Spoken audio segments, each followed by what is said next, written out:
Welcome to second of Istanbul-Africa Health Meetings. I am Yusuf İhsan Özdilek, fourth grade medical student at Istanbul Medeniyet University and president of Youth MASAM student community. MASAM is abbreviation of Istanbul Medeniyet University Medical Training and Research Center. My classmate Enes will give detailed information about MASAM and Youth MASAM, inshallah.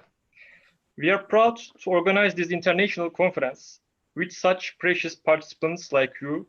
I checked the application form and I realized that there are participants from 10 different countries, from Nigeria, Uganda, Somalia, Kenya, Somaliland, Sudan, Yemen, Palestine, Tanzania, Senegal, and mostly from Turkey. We have participants today. Our dean, our former dean, many doctors from different countries, medical students, nursery students, pharmacists, and an art director also are listening to us now. We are very pleasured. I want to thank Enes, Nisanur, Feride, Süleyman, Furkan, Muhammad Ali, and all my friends at Youth MASAM for their efforts on organizing this meeting. Africa Day, this is the theme of this conference. On 1963, 25 May, Africa made history with the foundation of the Organization of African Unity, the precursor to the African Union.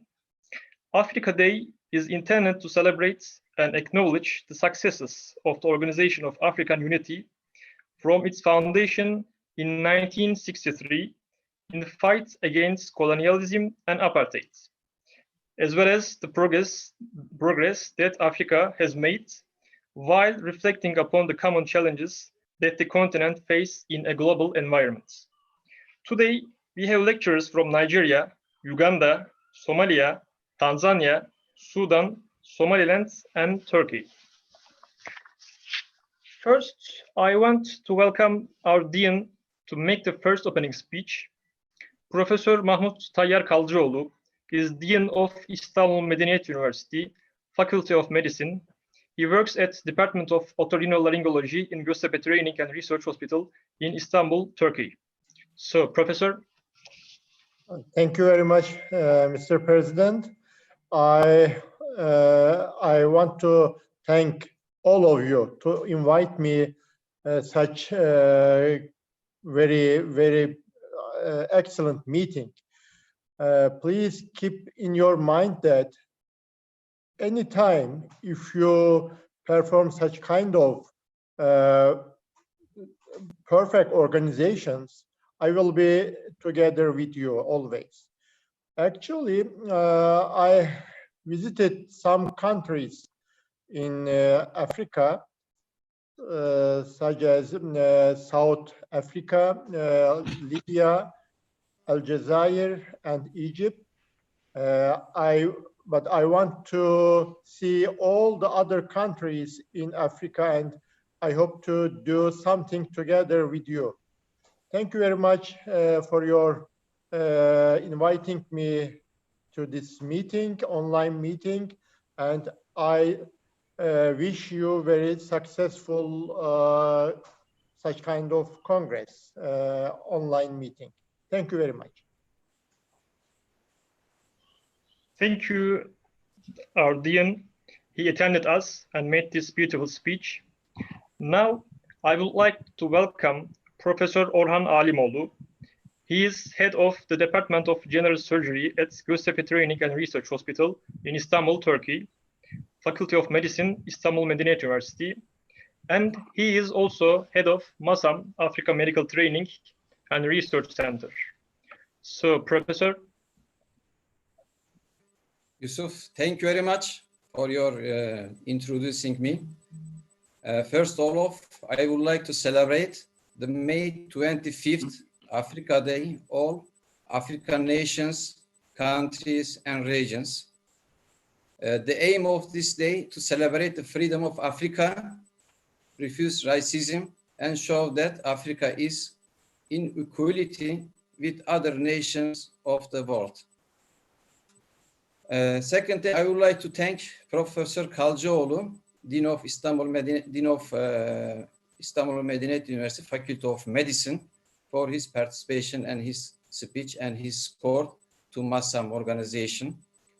And I thank Young MASAM team, you, Yusuf, Nisanur, Süleyman, Feyza, İrem, Yağmur Zahid, and responsible faculty member of MASAM, Dr. Adem Tatlısu, one by one each for organizing this very important meeting. And our speaker, we have different speakers from different countries. First, I want to thank to Dr. Afnan from Hergeisa, from Somaliland. She's continuing right now her practice in our currently ongoing postgraduate general surgery residency program. Dr. Afnan, welcome. And I say hello to Dr. Liban from Mogadishu. He graduated from our postgraduate program 3 years ago. Now he's working as a surgeon in Mogadishu.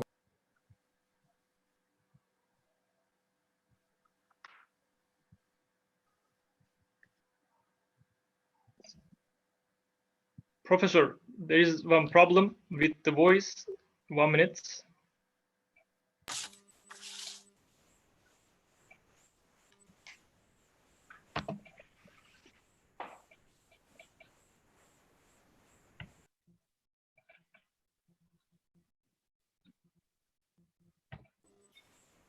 Okay, now it's done.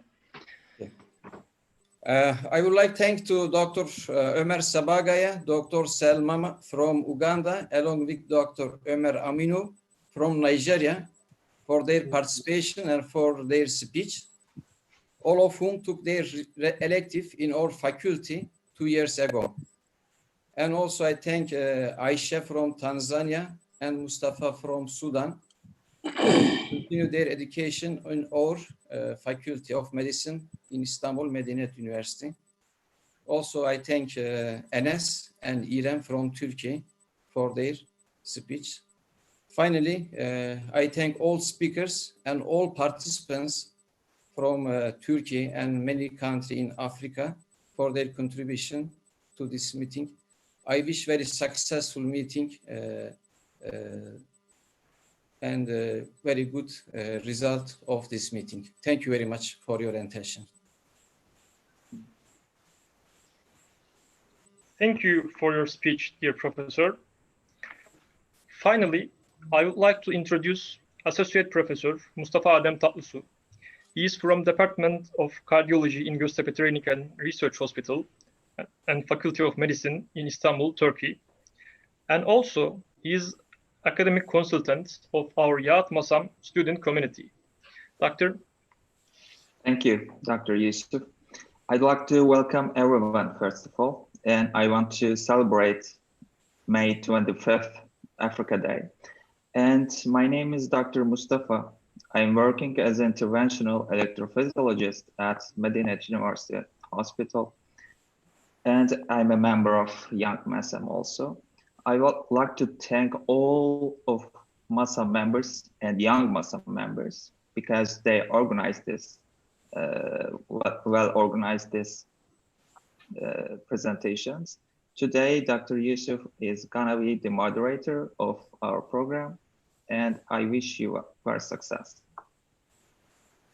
Thank you. Thank you, Dr. Adem Tatlısu. Now we are starting our lectures.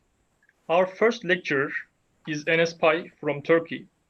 He is a 4th grade medical student at Istanbul Medeniyet University in Turkey. He is my classmate. And also he is vice president of our Yat Masam student community. He'll talk about MASAM and Yat Masam and their activities. Enes. Thank you, Yusuf. Before begin before begin my presentation, I'd like to celebrate Africa Day of all African people around the world. And in this meeting, I'm going to talk about MASAM and Young MASAM. MASAM, Istanbul Medeniyet University, Africa Medical Training and Research Center conducts education, practice, and research in the field of health in Africa. In this context, contributes training specialists and researchers in the sphere of medicine, surgery, and the others. Also cooperates with organizations and institutions operating concerning health. What's MASAM doing? First of all, undergraduate, graduate, and postgraduate trainings in medicine, national, international panels, symposiums, seminars, conferences, workshops, and similar meetings about health issues, research projects in medicine and surgery, patients' treatments and care, activities, health training, and preventive healthcare files.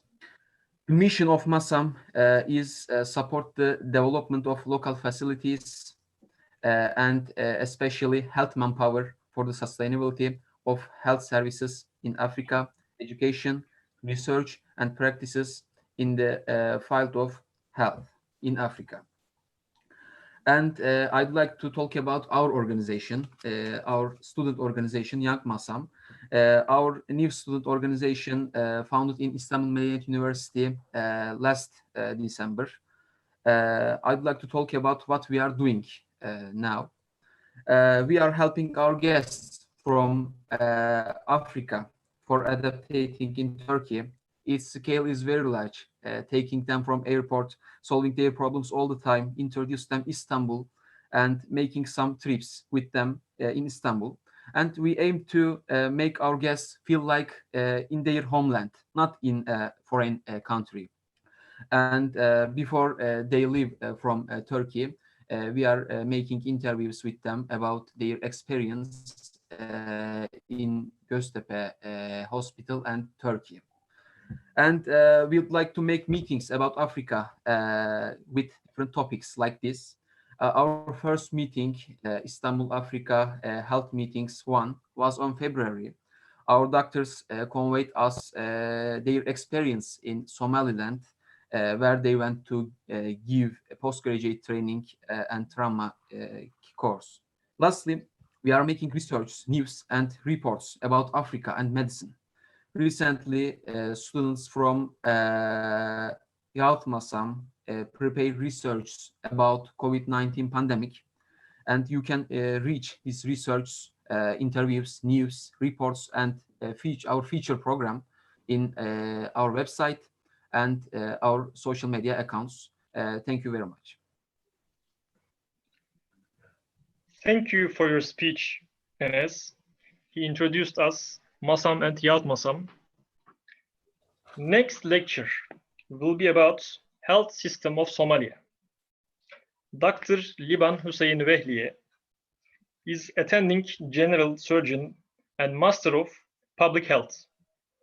He is also director of Ayaan Hospital in Mogadishu, Somalia. Doctor, you can share your screen.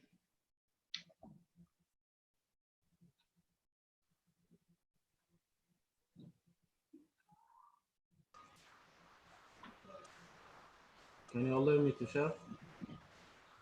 Because you disable it.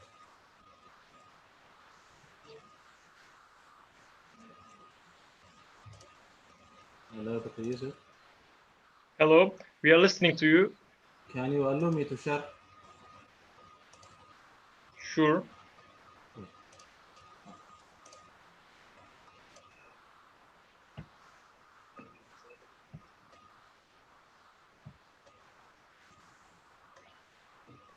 Okay.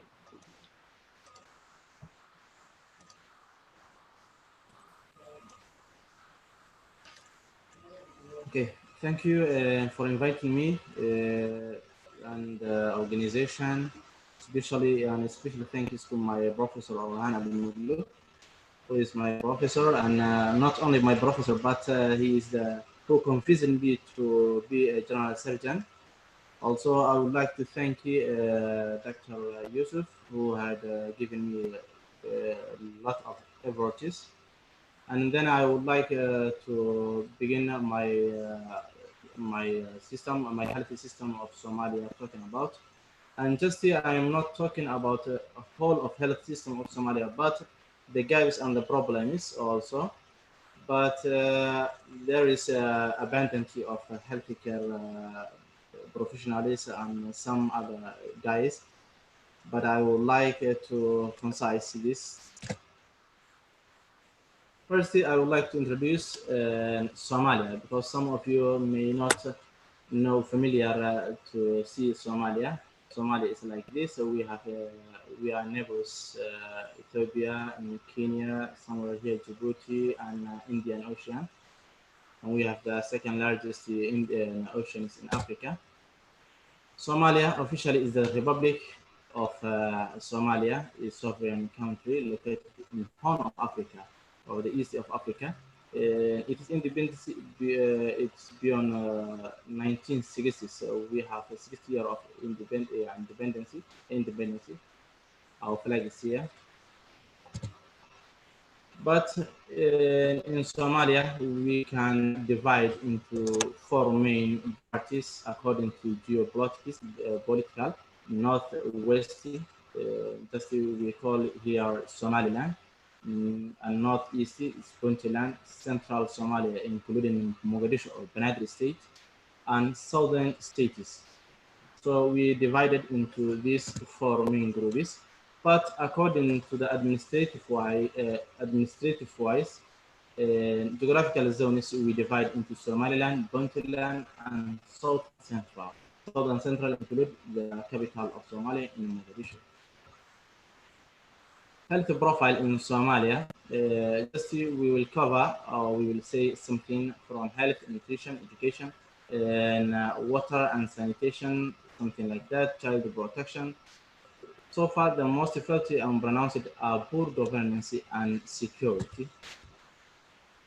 The delivery of health services is mainly carried out by private and non-governmental organizations, and we know that they're missing the government to give our people services and something like that. But just it is new, and I wish to recover.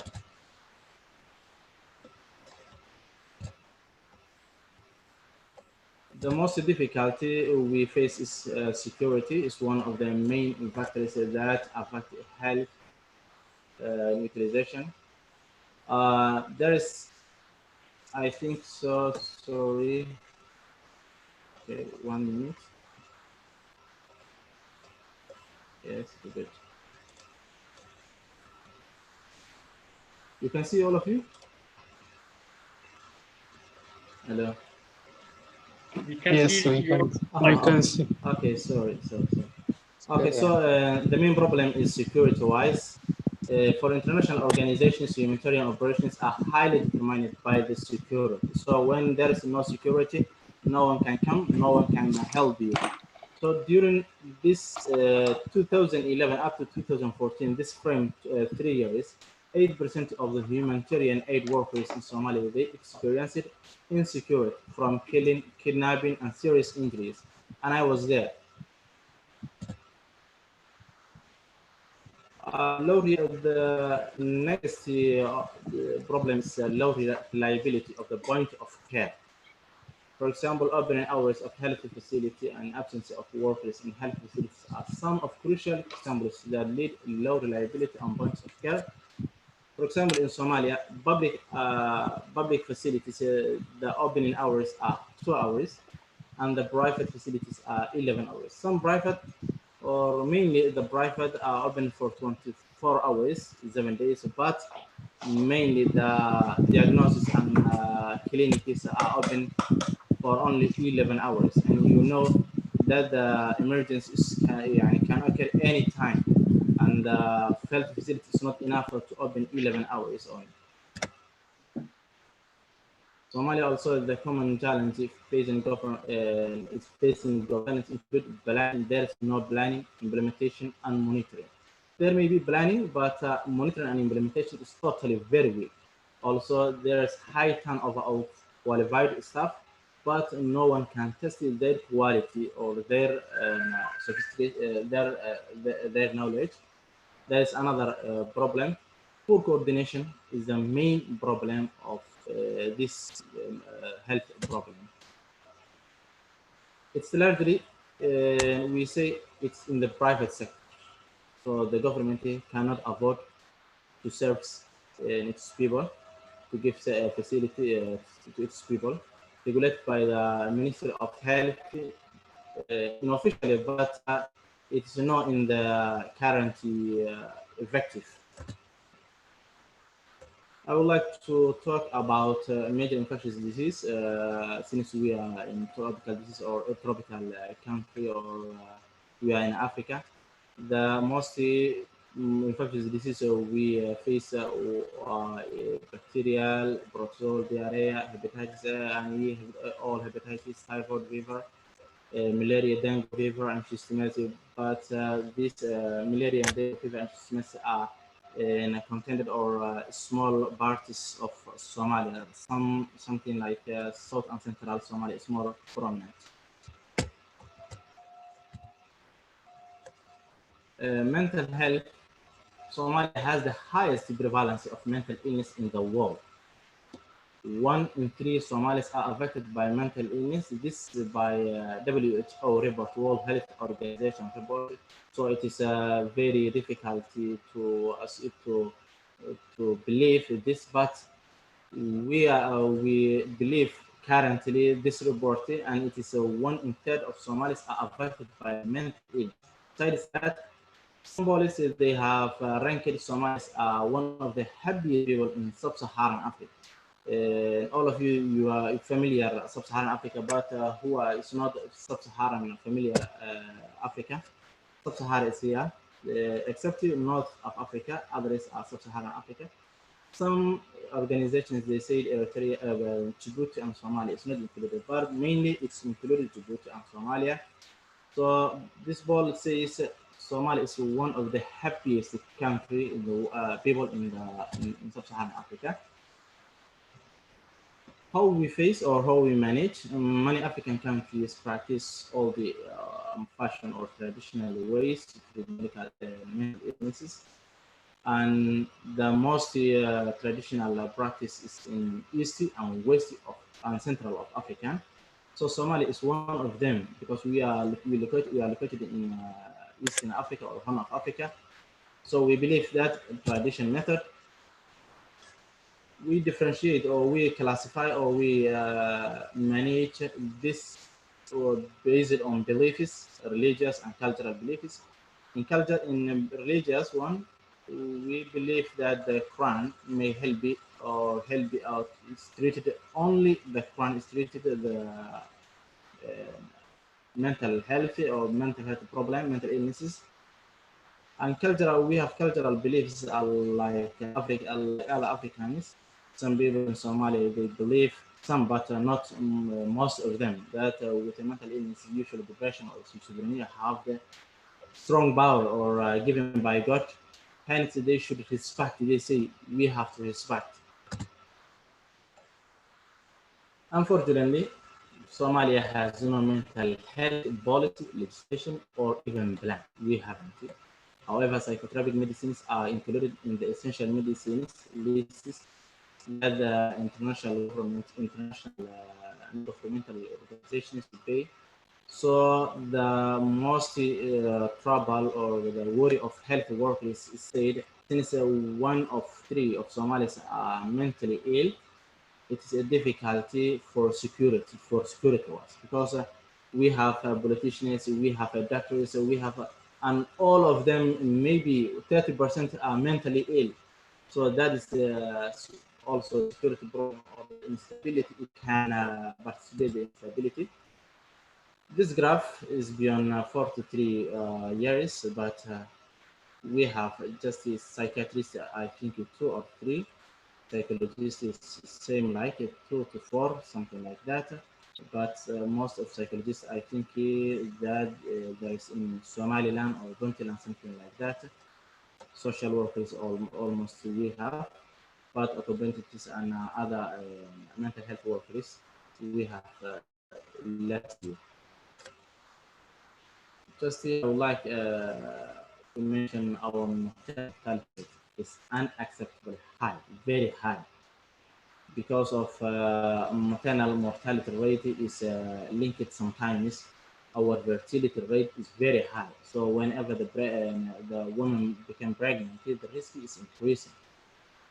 Just and I would like to mention that the under 5 mortality rate was in last decade 137 per 1,000 live births, compared to live births in 2005 was 174, and that is not very much compared. Health and healthcare in Somalia, healthcare delivery, healthcare, sorry.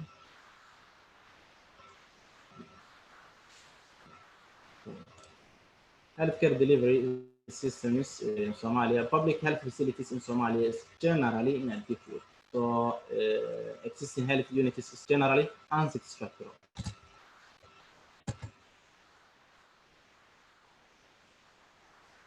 Who is the key players of Somalia? As you can know, UN or United Nations is the main player. NGOs, whether it is internationally or nationally, private community. But private community, it's not the least, but I think in national NGOs and UN agencies is less than private communities, because we have so many private communities.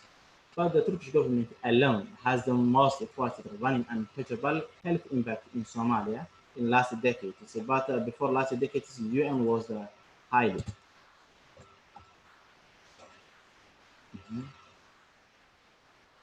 Okay, Turkish government, they paid 35 million, only one hospital in Mogadishu. We mentioned it, we named it Somali Turkey Training and Research Hospital, but before it was Dikfer. We know it's very famous in Dikfer. What's more, they come with their different health services needed there.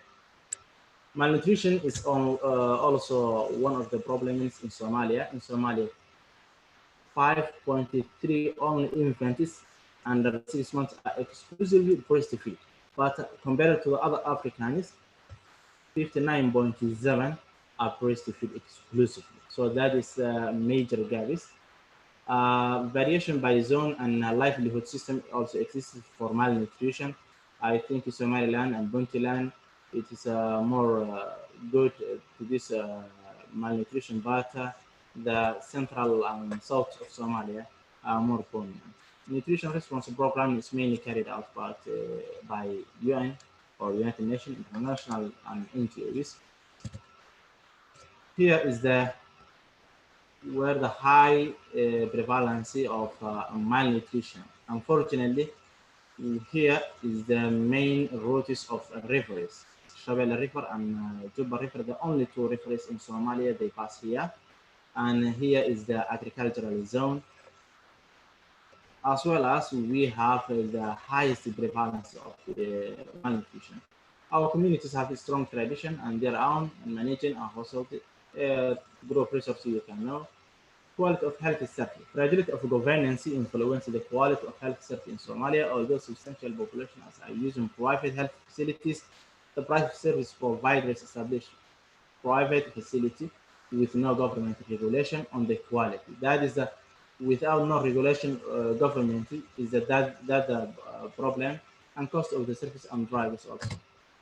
Thank you.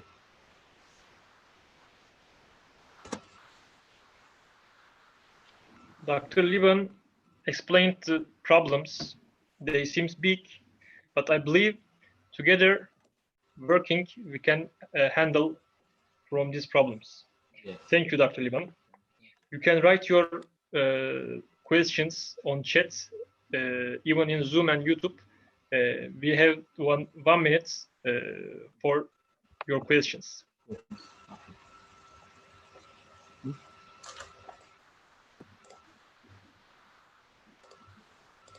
What are questions?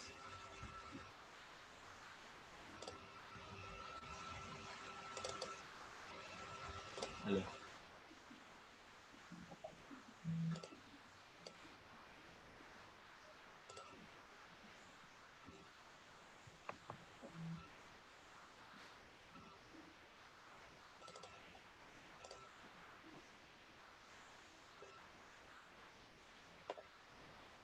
Is there any question, brother? Okay, I think there isn't any Ask one question to Liban. Yeah, bro. Okay. Liban, thank you very much for your presentation. Thank you. My question about mental illness. Why mental illness is so high in Somali? What is the reason? Well, I said before, I think so. We are saying for other African nations because we have a long time conflicts from 1960 and before. We have more conflicts. Also, we have some drug addicts like chewing cat. I think you know chewing cat is more popular in Somalia, Yemen, and something like that, this area. And if it comes the disease, you have to know the cure or the treatment. And we don't believe the medicine, we believe on the tradition, religious and the traditional way.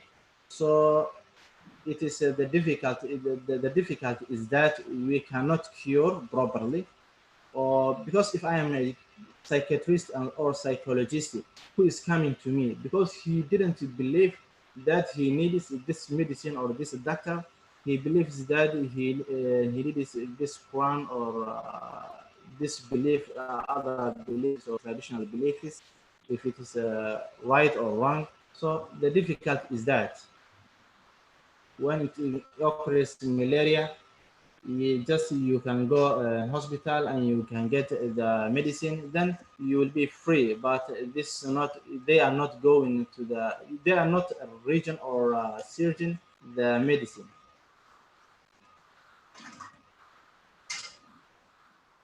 Hello, Professor. Hello. Okay, thank you, doctor. We can go on. Now, Aisha Abdi from Tanzania will speak about culture and health system of Tanzania and studying medicine in Turkey. She is a second grade medical student at Istanbul Medeniyet University in Turkey. Now, Aisha, we are listening to you. Thank you so much for the introduction, and thank you for celebrating Africa Day with us. We're very happy to do this with you. Now I will share my screen and start my presentation. Okay, perfect.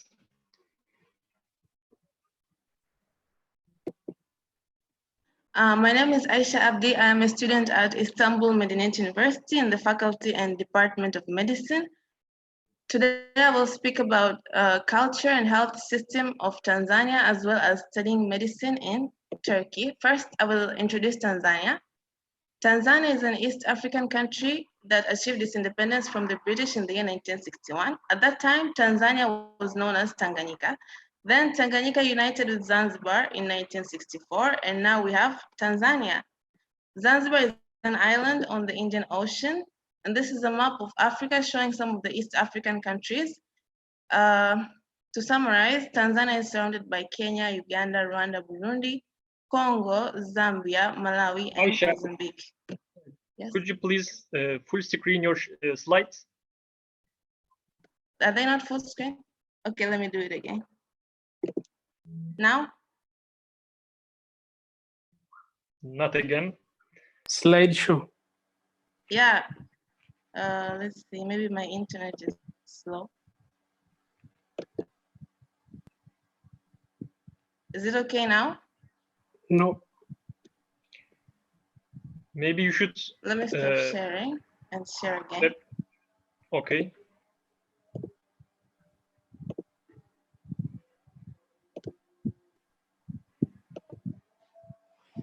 Now? Maybe you should tap F5. I should? You should tap F5 button in the board. Okay, Or let me do it again. you can enable editing. Uh-huh.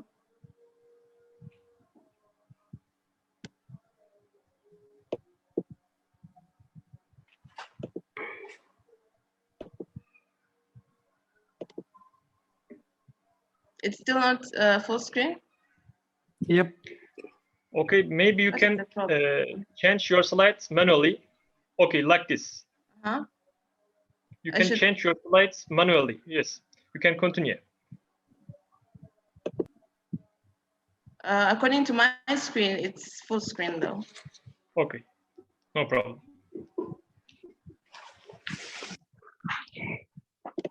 Okay. Then I will continue. Where was I? Here. This is the map of Africa.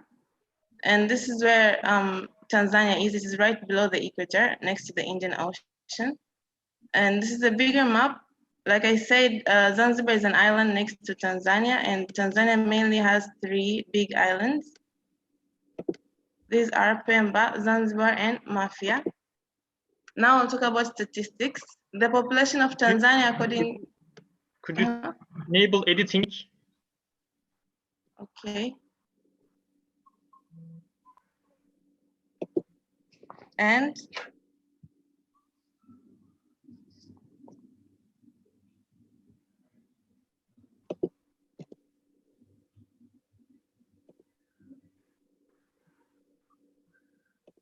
Yes.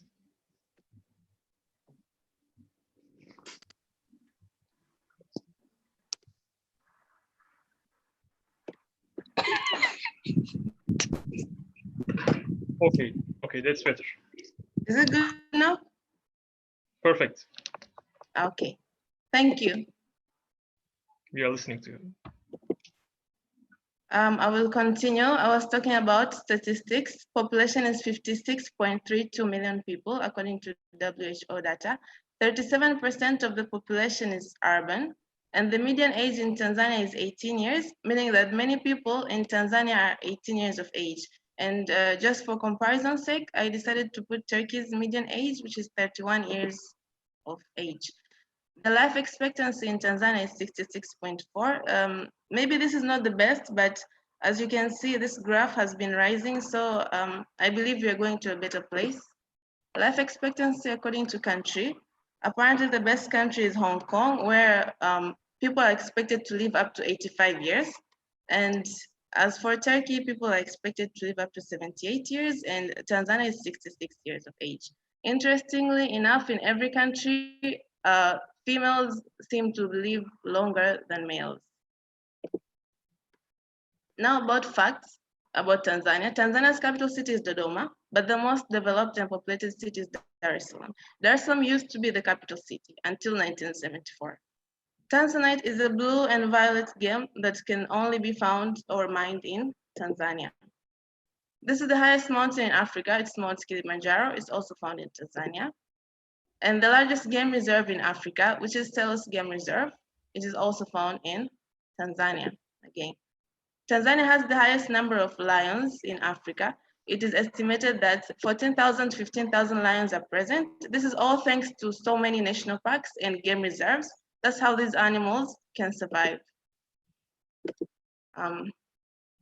The 3 largest lakes in Africa, Lake Victoria, Lake Tanganyika, and Lake Nyasa or Lake Malawi are all found in Tanzania. Lake Victoria is the largest freshwater lake in Africa and the 2nd largest in the world. Lake Tanganyika is the deepest lake in Africa and the 2nd deepest in the world. Lake Nyasa or Lake Malawi is also the 3rd biggest lake in Africa. Now I'll speak about Tanzanian culture. First, I'll talk about the language. National language of Tanzania is Swahili. The 2nd official language is English. Like I said, we were colonized by the British. Swahili is mainly made of Bantu and Arabic. 35% of Swahili is Arabic, but of course there is English, French, and others, but mainly these 2. Swahili comes from an Arabic word, Asawahili, which means coast. So that's how we get Swahili, from Asawahili. Why? Because we were colonized by Arabs in the coastal region. The oldest preserved Swahili literature was also written in Arabic, but right now the language is using Roman or Latin alphabet. Swahili is the most spoken language in Africa. Tradition, like most African countries, we have a lot of tribes. Approximately 120 tribes are present. Most famously known are the Maasai people, which are mainly cattle breeders. They eat meat and milk. That is, they're people who deal with animals, in short. But Sukuma is the biggest tribe in the country. 16% of the population are Sukuma people. This is a map showing so many tribes in Tanzania. The Maasai here. Maasai are found in both Tanzania and Kenya. This is the Sukuma. This is a picture showing the Maasai people, and this is the traditional house of the Haya people. What about religion? Of course, not everyone has a religion, but mainly we have Muslims or Christians. On the coastal region, we have more Muslims, especially for places like Zanzibar. 98% of the population are Muslims.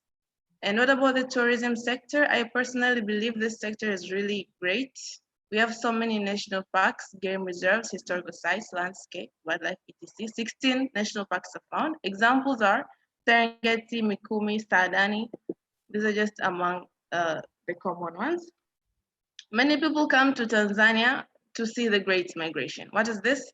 This is the movement of mammals, such as wild beasts and zebras, mainly from Tanzania to Kenya every once a year. It is the biggest mammal migration in the world.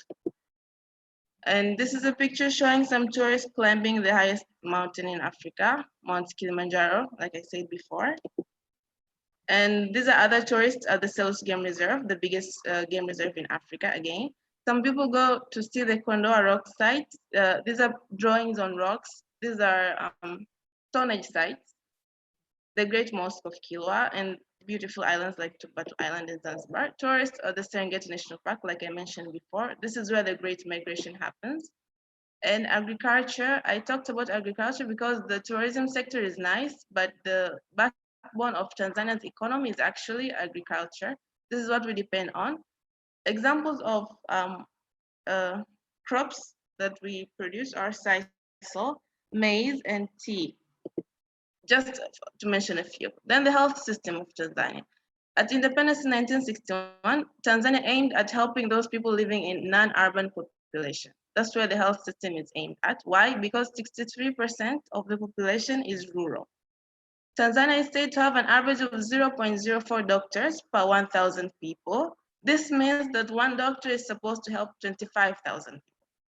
But this is data according to 2014. I couldn't find any more recent data than this. What does WHO say about this? That we should at least have 2.5, but we have 0.04. But again, 2.5 is not an easy number.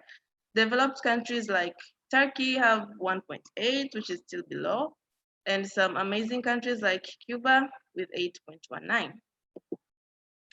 The types of health workers that we have, the professional health workers are very little in Tanzania. Only a very small portion of health workers are professionals. Most are just mid-level. It means that these health providers, they have less training and are less competent than professionals. The decentralized health system broadly falls into 3 functional levels: district, regional, and referral. But all of these face a bunch of substantial challenges due to the lack of availability of key health personnel and equipment. These are the top 10 causes of death in Tanzania, but of course they change from time to time. According to my sources, these are what I could find. I think we could also add traffic accidents to the list. Major setbacks in the health sector: lack of advanced technology, lack of specialized doctors. Like I said, most doctors are not specialized. Lack of employment. People are studying medicine but are not getting employed. This is also a problem. Lack of good supervision. Nobody is supervising anything in the hospitals. And late diagnosis, for example. People go to the hospitals very late, so it is almost impossible to help them. Poor transport infrastructures, that is, it is difficult to reach the hospital in time for the sick people and emergencies. What are the possible solutions? What I think could be done is being more supportive. I think that the health workers should be committed to helping patients because they're not. Mainly, they're just working to get paid, which is a problem. The government should provide employment because if doctors get employed, many people want to study medicine. Reduction of careless and unnecessary traffic accidents. How? By nice and well vehicle inspection. Studying medicine in Turkey, I personally think that this is a good idea. I am happy studying here. Turkey is not the best country to study medicine in the world, maybe, but I believe that to get good results, a student's commitment and will to work hard is what is needed. We should all work hard, not depend on university. What are the advantages of studying medicine in Turkey? Availability of necessary learning equipment, which is very important. Some of my friends in my country want to learn, but there is no learning equipment, so that is a problem. We have a lot of competent professors. Student life is affordable. That is, as a student, you have less things to think about. We have many discounts from museums, public transport, restaurants. I think student life is easy here. Suitable learning environment, as in dorms have study rooms and there are a lot of libraries. You can go to any university library you like and they're open even on the weekends. What about the disadvantages? Compared to Tanzania, I think the education system is not quite practical.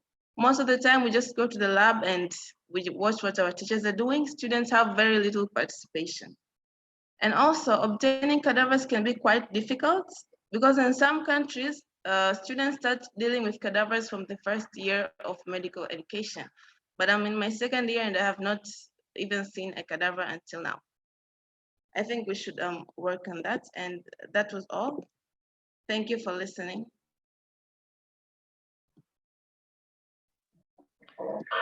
Thank you, Aisha.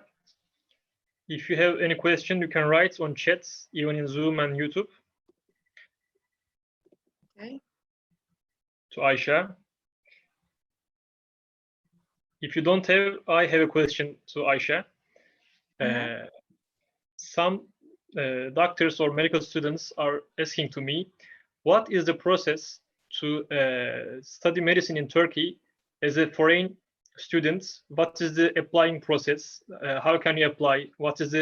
How can the process goes? Could you explain? Well, I think for my case, it's a bit different because I was just accepted here on scholarship. So I just applied online. That's all I did. I didn't apply to the university exactly.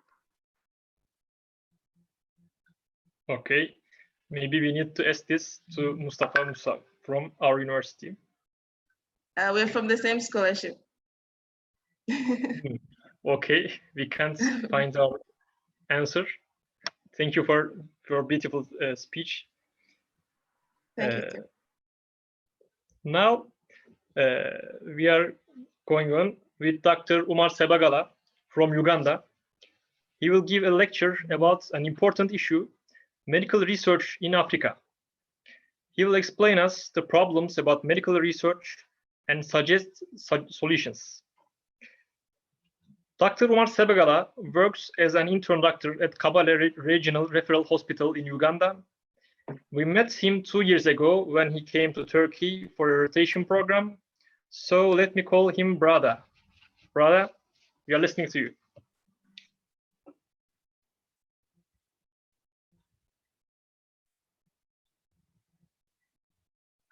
But can't hear you.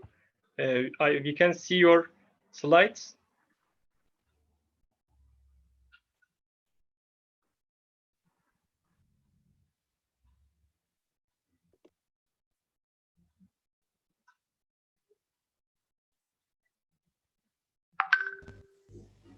Can you hear me now? Yes, we can hear now. Can you see my slides?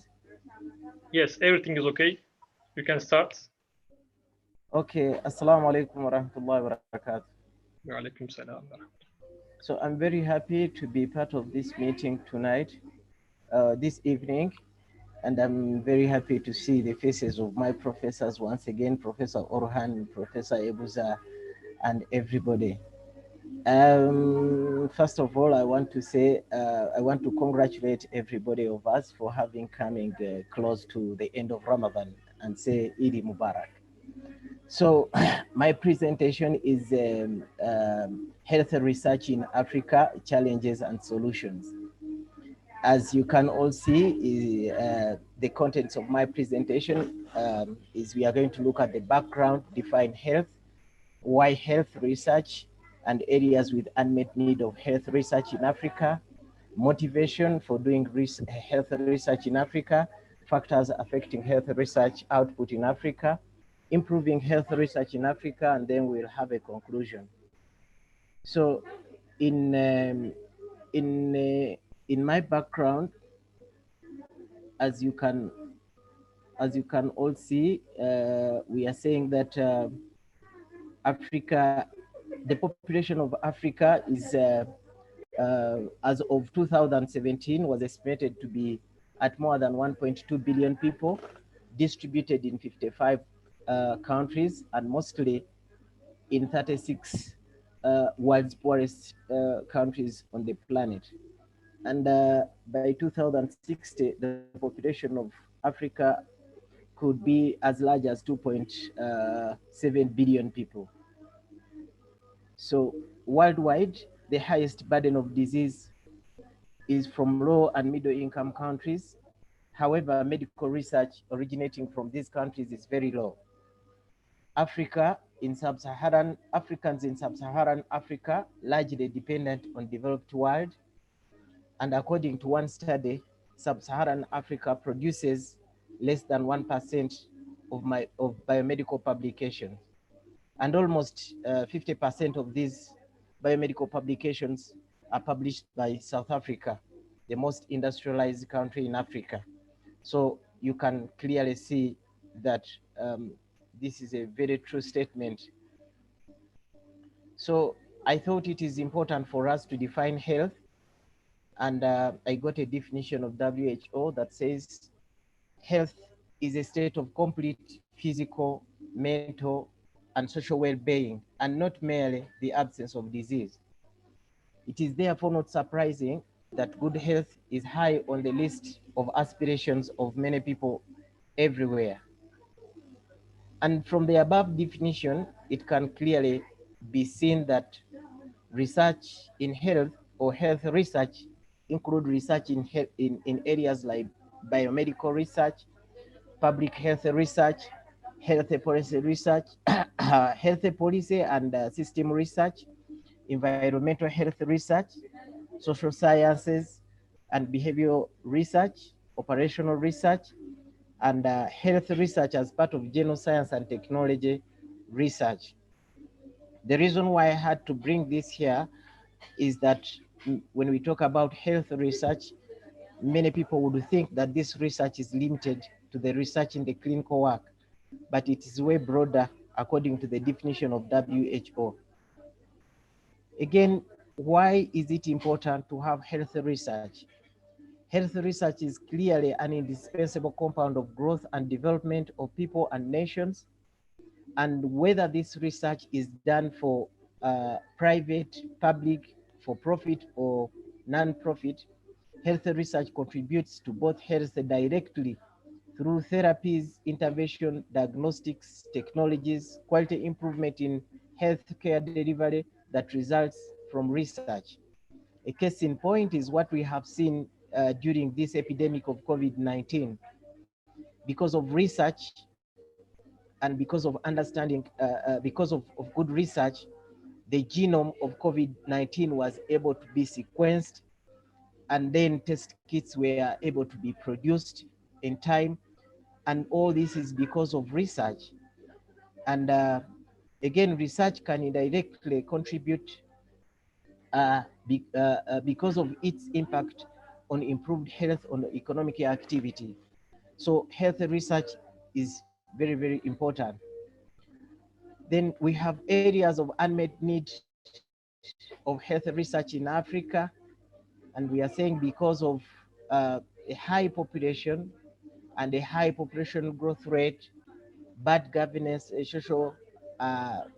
poor socio-economic status resulting in too high burden of disease, Africa has a lot of unfinished and new health research agendas in the following areas.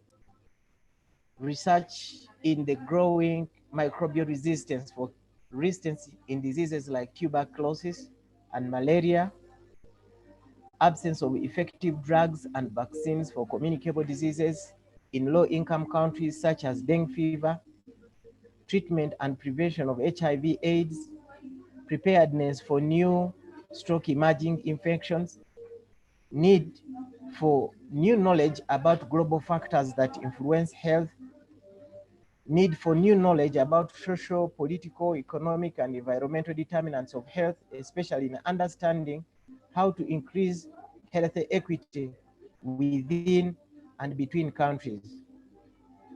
Health policy and system research, that is to say, how to make health systems perform better.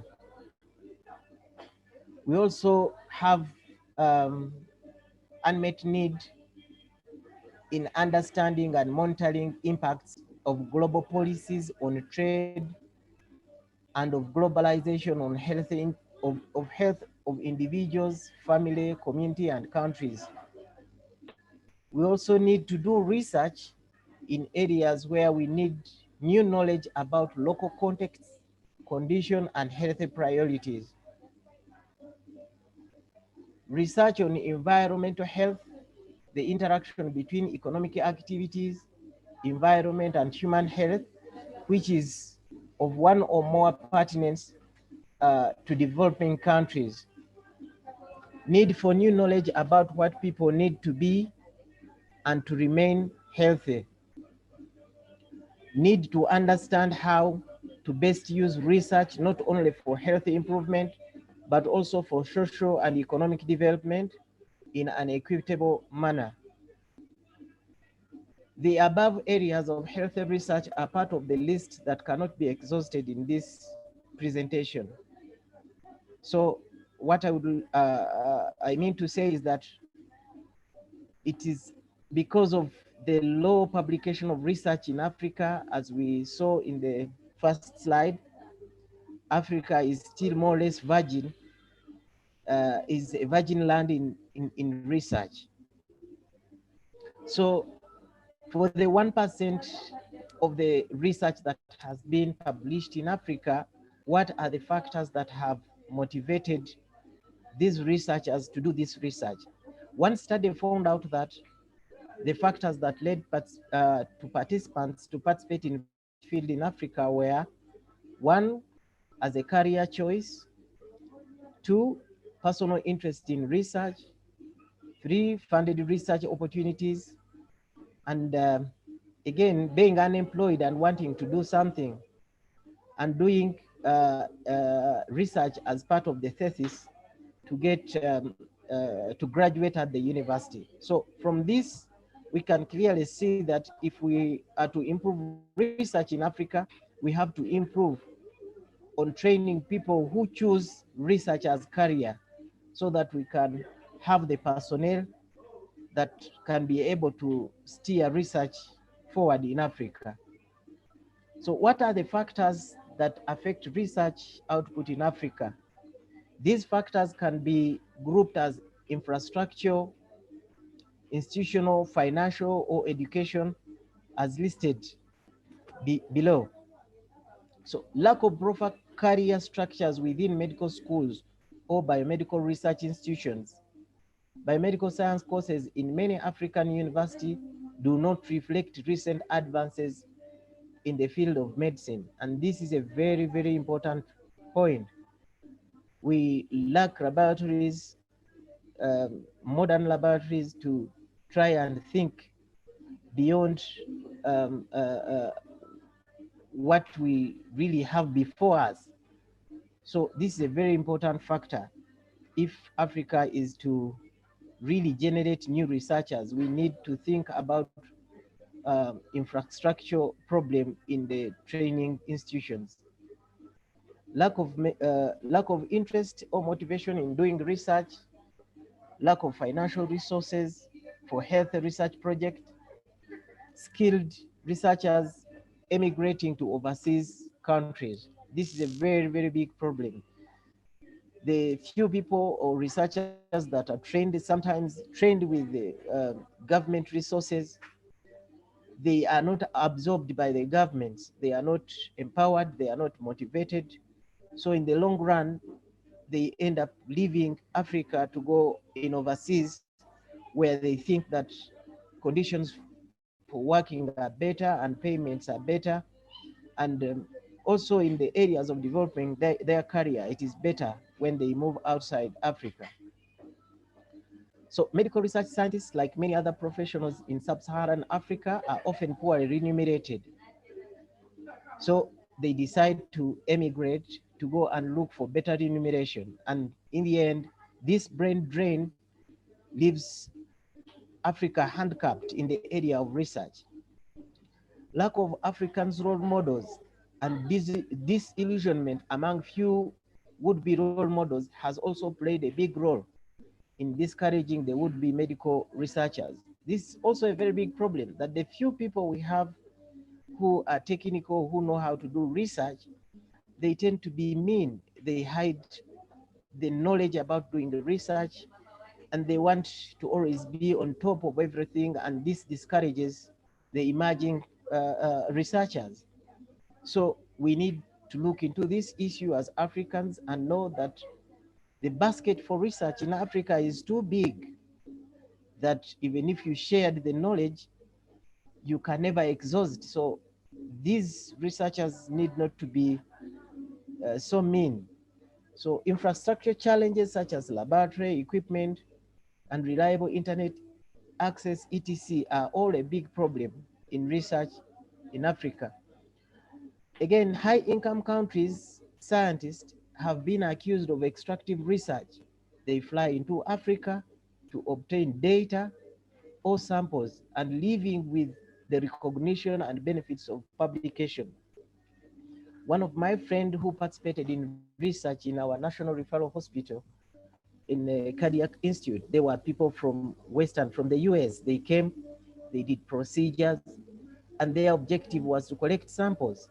So when they collect samples, they made sure that they divide the samples. They leave part of the samples in Africa, in African laboratory, and others they fly with them. They value the samples because they know if they have any problem, they can always get these samples. But when you look at the work published, all the people that participated in that research are not appearing everywhere. And even when that research helps them, maybe to bring new technologies in terms of treatment, in terms of medication, Africans don't benefit from that. So we need an honest collaboration rather than extractive research if we are to move forward as Africans. Low uptake of research by African government and policymakers, low publication rates of African countries. Research priorities are usually determined by overseas funders, and this is again a very big problem, that the overseas funders determine what areas of research you have to do because they have the money. And in the long run, the research does not contribute much to Africa. It ends up benefiting these big multi companies and the people who participate in research as funders. So this is a very big problem for us Africans. So what can we do to improve research in Africa? First and foremost, the training curricula in colleges and universities need to re-emphasize the place of health research in the career development of students who may be thinking to join research as their career later in life. This is where we need to begin. And I'm very happy with the people of Turkey, Medeniyet University. You are trying to train us Africa into this particular area. But a lot more need to be done by our own government, our own training institutions, if we are going to overcome this problem. We need to provide training and enabling African researchers to produce and publish high quality research. We need to encourage non-extractive health research collaboration and partnership amongst African researchers and their peers from high-income countries. And I think this is where MASAM need to play a very big role. We need to establish collaboration, and this collaboration must be a win-win situation. We benefit and you benefit so that the whole of humanity can benefit. It is also vital that funding of research in Africa be tied to the improvement of remuneration of scientists to be equivalent to that of scientists from the developed countries if they are expected to develop and compete for funding at the international level. So we need to remunerate our few researchers that we have so that we stop the brain drain. We let them contribute to Africa other than moving out to go and contribute to countries elsewhere. So we need to encourage governments in Africa to invest more in research. We need to create database to track progress and identify research gaps. We need to encourage and produce and provide facilities for data sharing so that people can keep updated. People can keep updated about the ongoing development in research. So in conclusion, I want to say that Sub-Saharan Africa has a high growing population with a big number of low-income countries and one of the highest burden of diseases in the world. And health research originating from Africa is actually very low, and factors that account for low research output in Africa can be grouped as infrastructure, institutional, financial, or educational. And finally, non-extractive collaboration with high-income countries, colleague institutions, has an enormous promise to bring expertise, funding, and resources in Africa. And this is the point I want to emphasize. This is where MASAM should really, this is the biggest gap that we have that MASAM has to address. That is all what I had. Thank you for listening to me.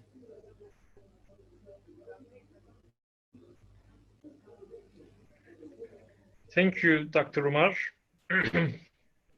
If you have any question, you can ask Dr. Umar.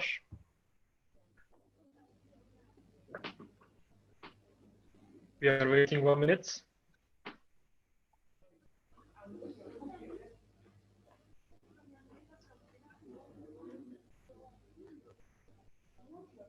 Hello? Doctor, I can ask you about your academic career.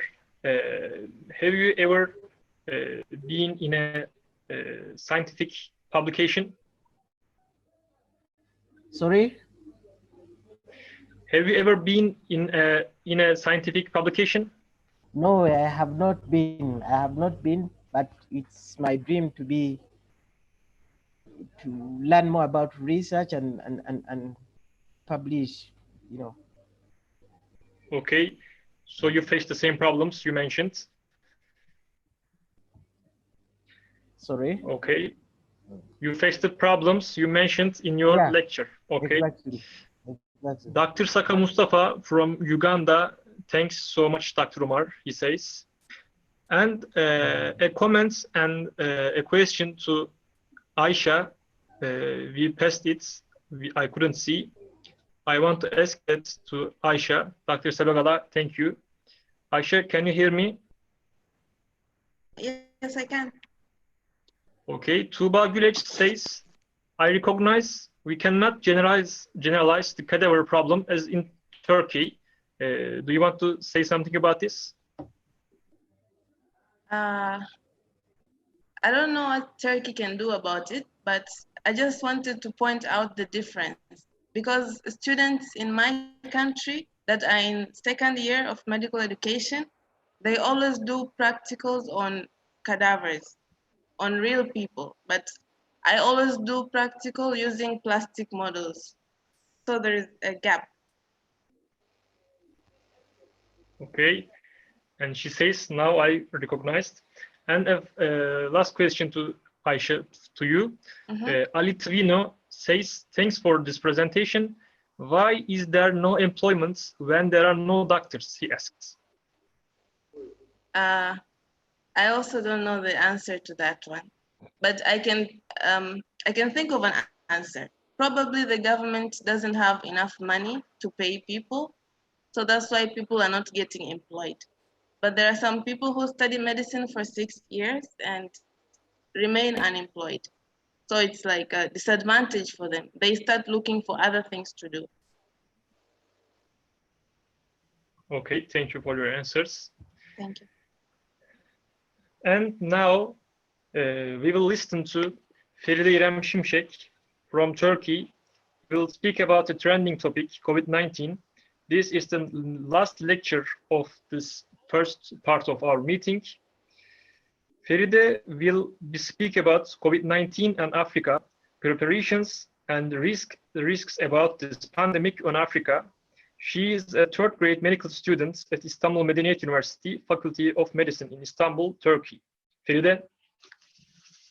Selamünaleyküm everyone. I'm Feride İrem Şimşek. I'm going to talk about today COVID-19 in Africa. I'm starting with the spread of COVID-19 outbreak in Africa continent. The first case on the African continent was reported by the Egyptian Ministry of Health and Population Affairs in Cairo in February 14th. More than 95,000 COVID-19 cases have been reported in African continent until May 21st. More than 4 million COVID-19 cases and 300,000 deaths have been reported in the world until May 20. At the global level, the relative proportion of COVID-19 cases continues to shift away from Europe and North America toward Africa, South America, and Asia. Africa is slowly but steadily increasing as well, now up to approximately 4% of global total. In the beginning, considering that SARS-CoV-2 is spread slowly in hot weather, it's believed that the epidemic will affect African countries less than European countries, but although the virus operated in West Africa later than Europe, the increase in the number of cases was faster. According to a modeling study, there could be as many 2,050 million COVID-19 cases and 190,000 deaths across Africa in the first year of pandemic. All of countries in Africa region have confirmed positive case of COVID-19.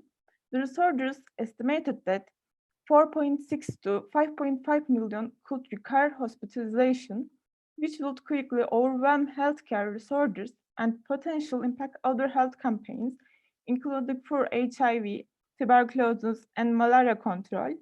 It's foreseen that geographic and socioeconomic conditions will lead to slower spread of epidemic disease on the continent, but it may take longer than the other parts of the world.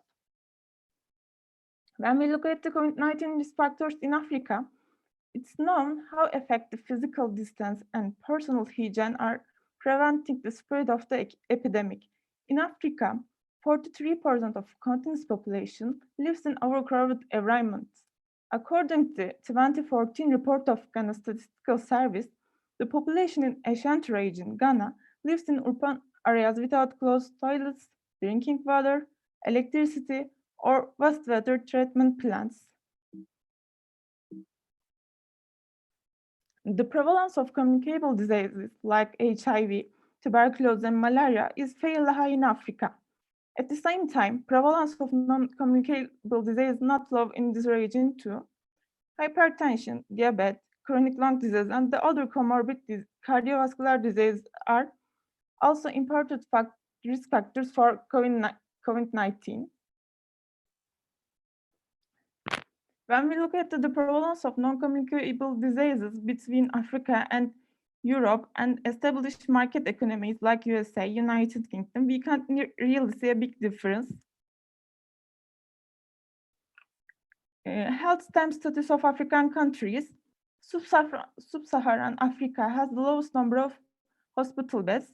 Most countries in the region have fewer than 1 hospital beds per 1,000 of population and fewer than 2 medical doctors per 10,000 of population.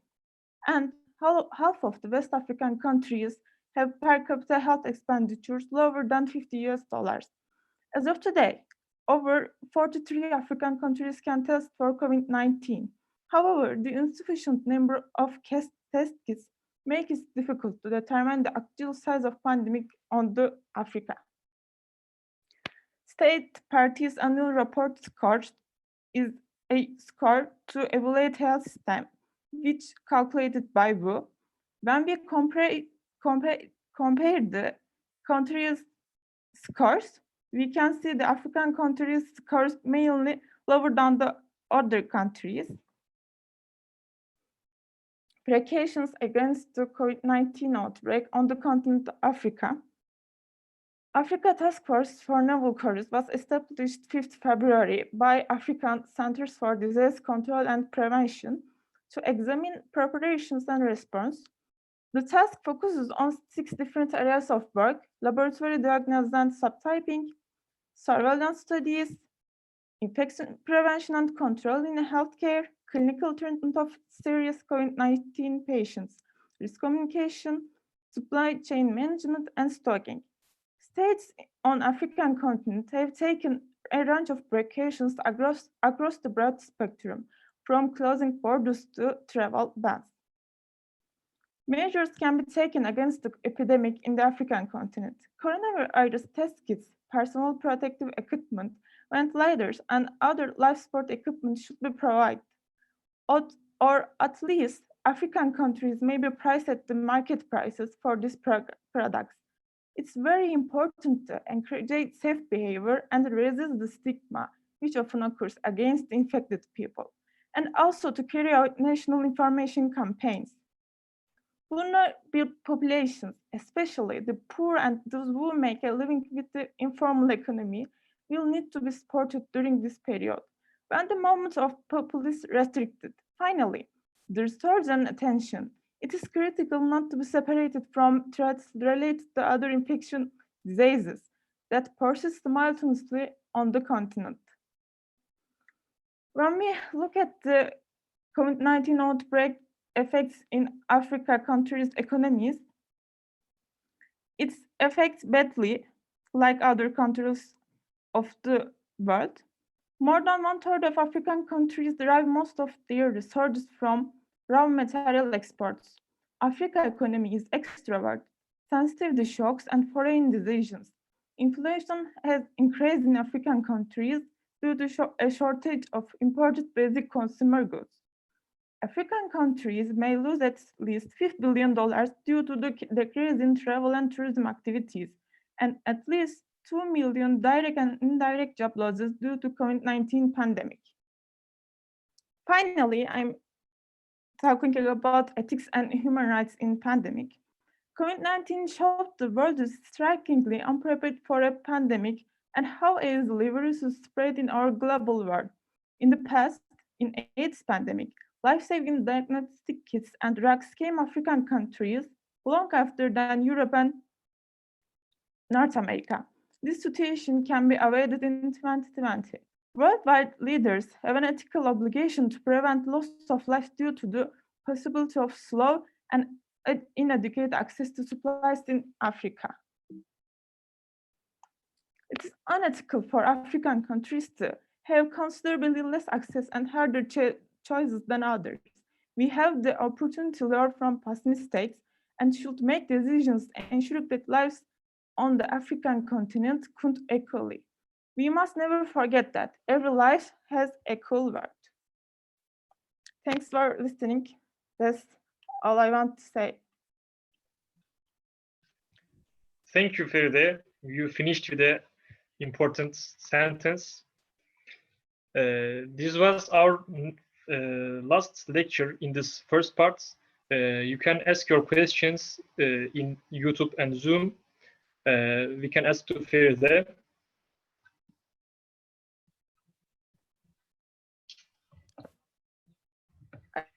I cannot hear you. Now, can you hear me? Yes. Okay. We are waiting for the questions. Okay.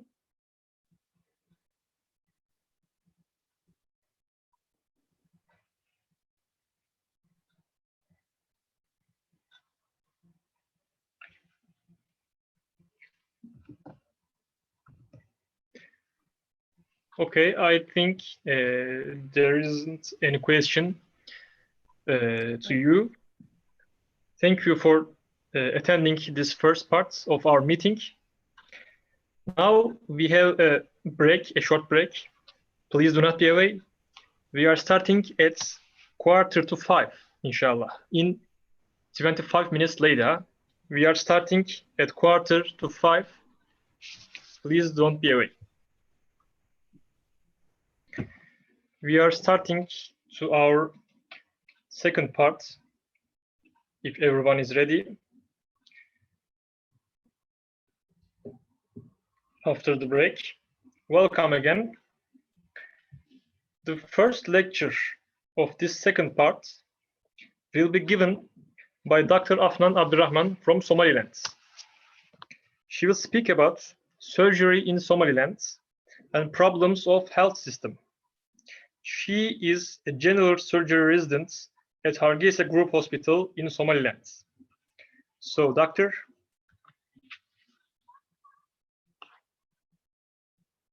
Assalamu alaikum wa rahmatullah. Wa My name is Afnan Abdurrahman. I am one of Professor Orhan Somaliland surgical residents. Alhamdulillah, it's thanks to Allah who give us this opportunity to come together and know each other. And I'd like to thank to the MASAM organization for celebrating with us this African Day. And depth and deepest gratitude goes to Professor Orhan. Thank you so much, sir, for always creating opportunities.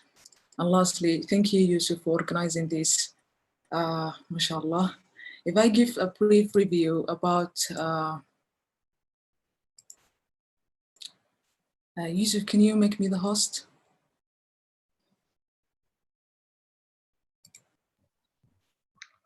Our mate.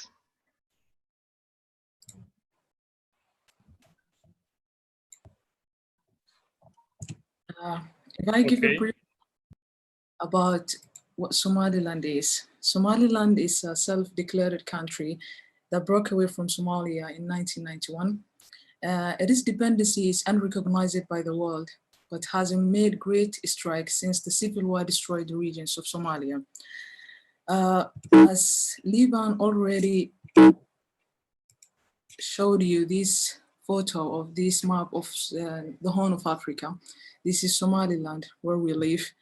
And due to the civil war, Somali community have been broken down into different regions or different countries, including the Djibouti, Somaliland, Puntland, the rest of Somalia, and small part in Ethiopia.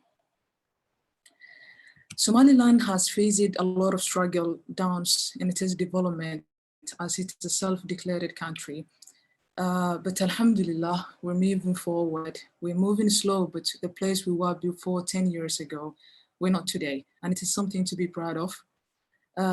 Thanks to the remittance from Somaliland abroad and the foreign aids, the capital city of Hargeisa is built and the health system are emerging nowadays.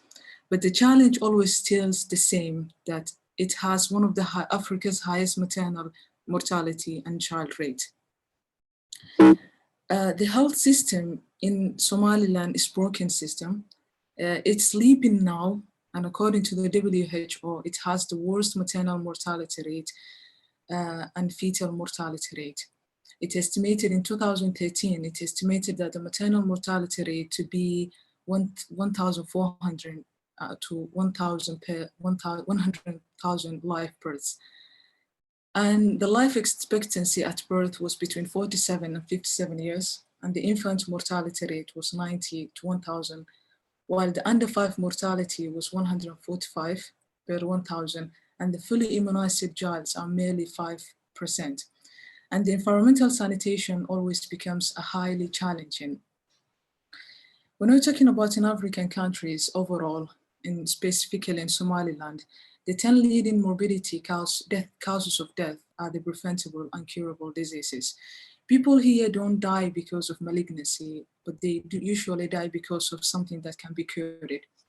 If I summarize the determinant of health, is as there is generalized and persistent poverty, there is a poor hygiene due to the lack of safe water, poor sanitation, disposable system, as unsafe housing environment. There's a high illiteracy, especially in female population, but nowadays it's the things that we're really proud of because females are going now for educational. Persistent food deprivation, malnutrition, which is really a very problematic in our community. Early age at marriage, culture and religion. Culture is one of the things that burdens our health system because people here usually are more adherent to their culture when concerned about medical care. They will go for traditional healer than going to a doctor to cure their illness. The other things are, for example, sexual abuse and sexual violence. Occupationally, Somali people in general are nomadic population, and their access to healthcare is really very low.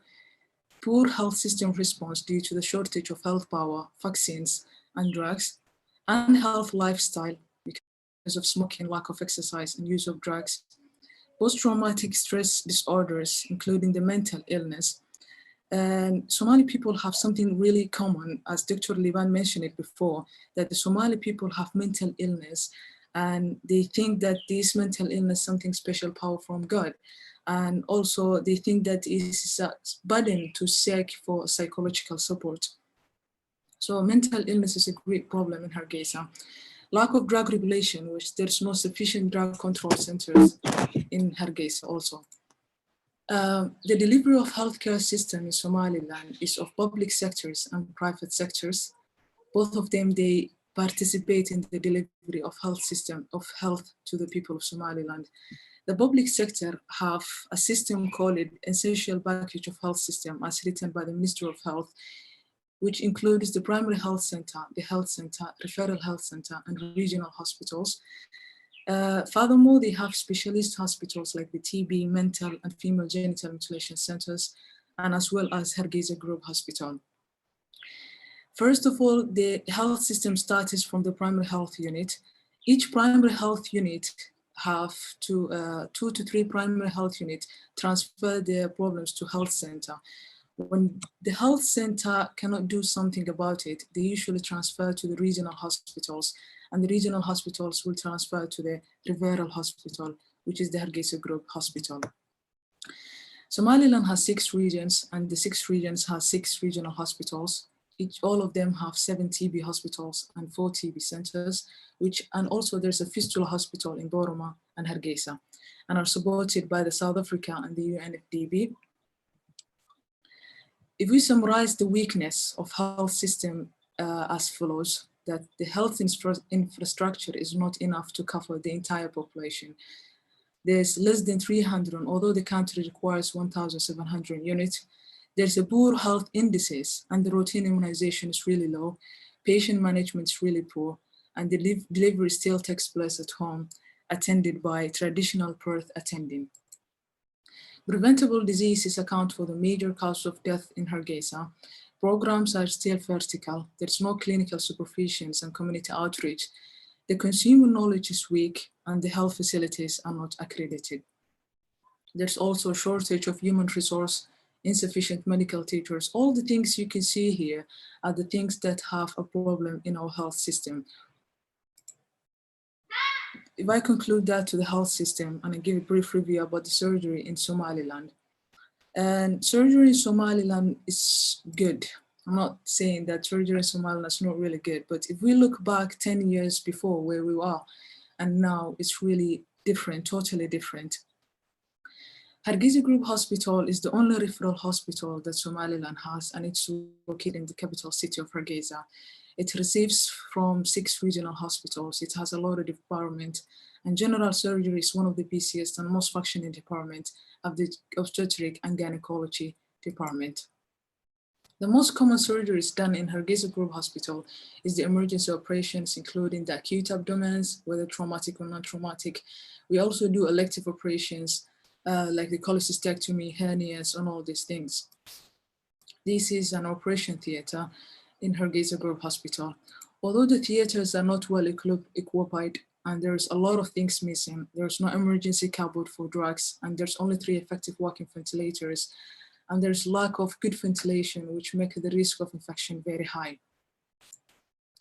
This is the female surgical ward in Hargeisa Group Hospital. Sometimes Hargeisa Group Hospital receives offers from non-governmental organizations, including this MASAM organization led by the Prof. Orhan, which in his last time he was here in December, he operated a lot of cases, including elective and emergency cases, but also using as a method of teaching his residency. This is us, our Professor Orhan and his Somaliland resident. Also, there is a campaigns held in Hargeisa Group Hospital, which the last one was the Mission to Heal, led by Dr. Glenn Hood, which is also a non-profit organization from America. The challenge in surgery is there is no subspecialty in Hargeisa Group Hospital, and a general surgeon is supposed to do any kind of operation apart from orthopedic. So the challenge comes from always bariatric surgery, which has the highest mortality rate in general surgery department. As we know, the children are very tiny, complex anatomy, they have congenital abnormalities, and surgery is impossible in neonates and children in our community due to the malnutrition, which is also a common problem in our community. Minor operations can be done, like the hernias, pyloric stenosis, imperforate anus, but major cases like congenital malformations are impossible to correct in Hargeisa Group Hospital. So if I summarize the surgery in Somaliland, it's like there's an improvement. If you look back, there's improvement the last 10 years because of foreign doctors came, Russian, Syrian doctors came, the local doctors have been trained, and there's an establishment of residency program in Hargeisa Group Hospital by Prof. Orhan organization. And having this residency program helped us a lot in different ways, because people used to die in the emergency department while seeking for surgical doctors. But now we have a timetable that every resident has its own day on call. So this residency program also helped us a lot. The other thing is the lack of subspecialty in the general surgery department, which overloads the work of general surgery doctors. And that's all I have to say about the general surgery and health system in Somaliland. Thank you so much. Thank you for your illustrative lecture, Dr. Afnan. We are waiting for the questions. If you have a question, you can write on chats in Zoom or YouTube. While waiting, I can ask you a question, Dr. Afnan. Okay. You have been in Turkey previous year.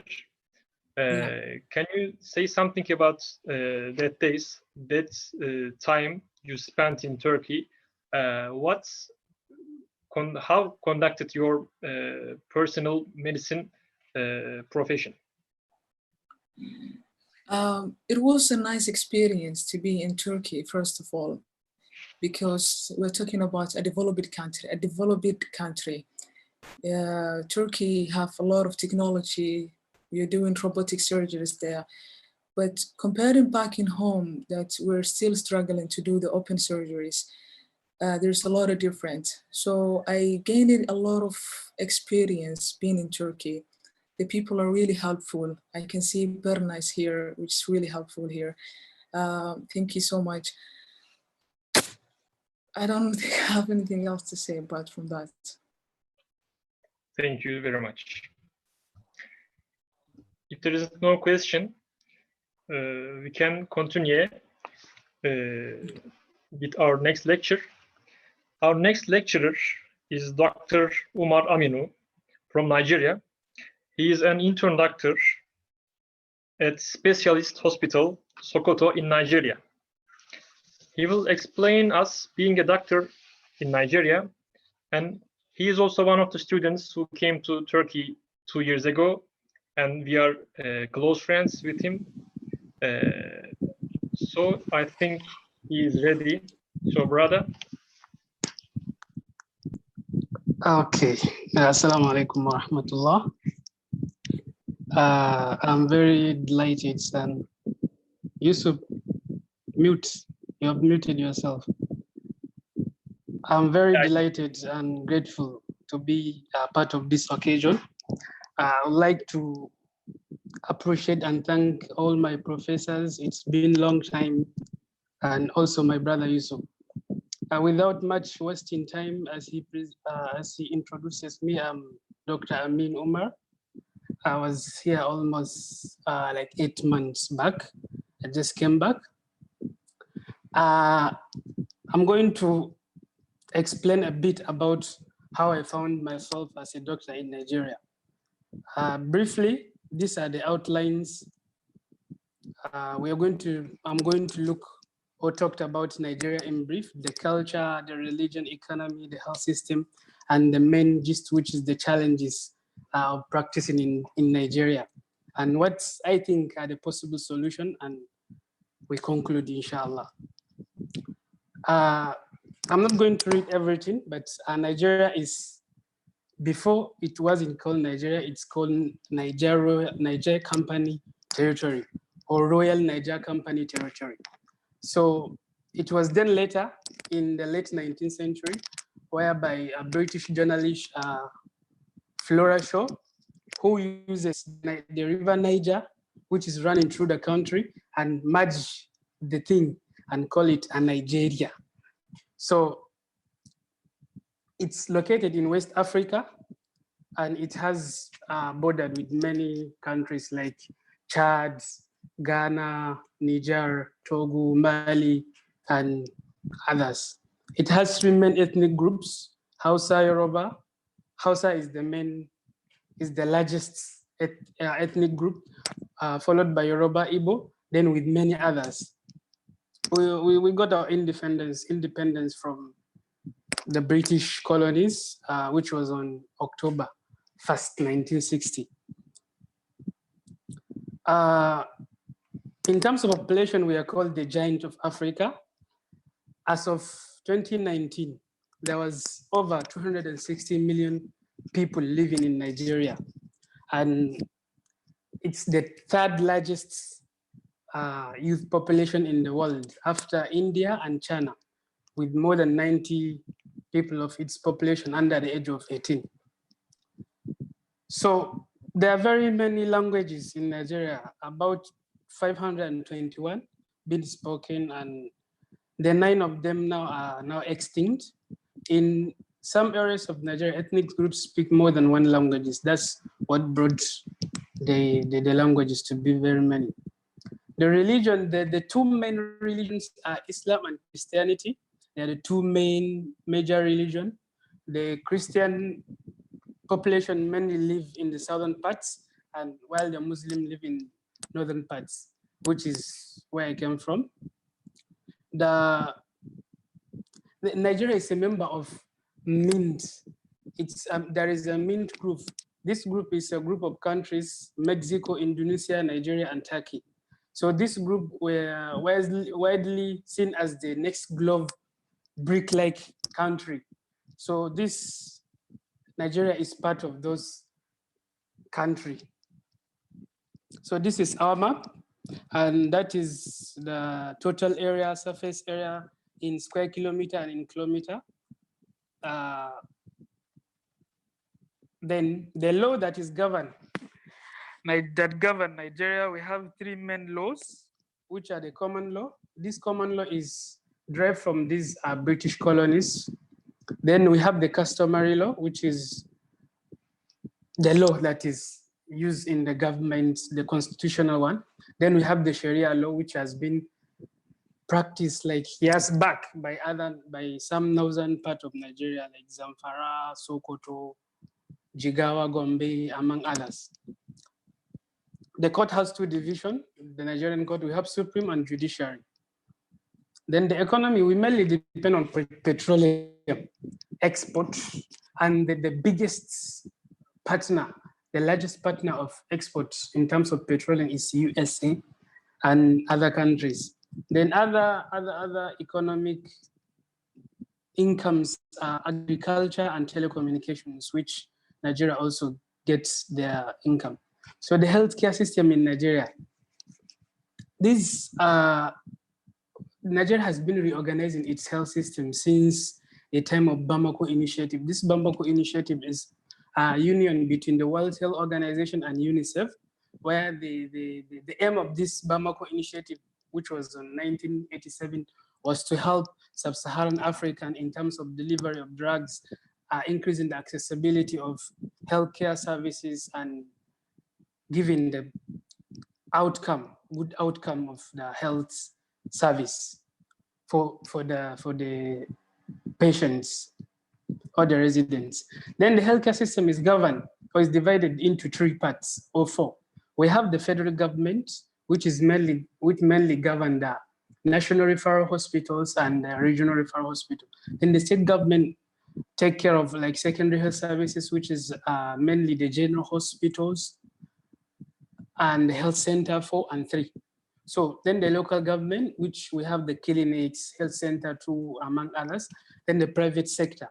So all those health services are governed by the Federal Republic of Nigeria under the Federal Ministry of Health. So this is where we come, the challenges that we're facing in Nigeria. practicing in Nigeria is an amazing thing, but we have some few challenges. One of them is the doctor-patient relationship.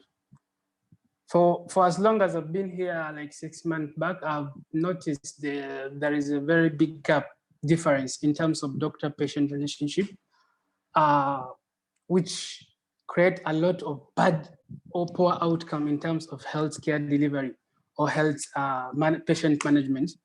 And we have the basic needs that we lack in Nigeria, which contribute to the poor health outcome in terms of, we have the hygiene issue, and we have the political impact, and the academic and the poverty. So these issues are one of the greatest challenges that health in Nigeria are facing. Hygiene, which start from individual to, I can say, national level. Most of our countries, our homes, our homes, even ourselves, we lack most of this personal hygiene. That's why currently the ongoing pandemic is more overspeeding in Nigeria. We also have violence, which is very, very, very crucial. It leads to a lot of things like lack of infrastructure. We will find out that some hospitals are well equipped, but during the election, that's when this youth that we have, we were the third largest youth population.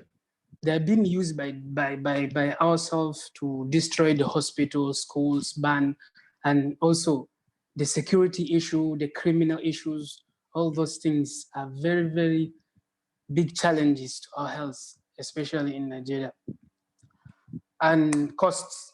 Of course, the healthcare system in Nigeria delivery system is not free. Patients catered for themselves, which is so sad. Looking at all the blessings and good economy in terms of Africa, we're the giant of Africa in terms of population economy, but patients catered for themselves, which is so sad. And lack of quality research. I've looked into very many researchers in here home, which most of them have not been published.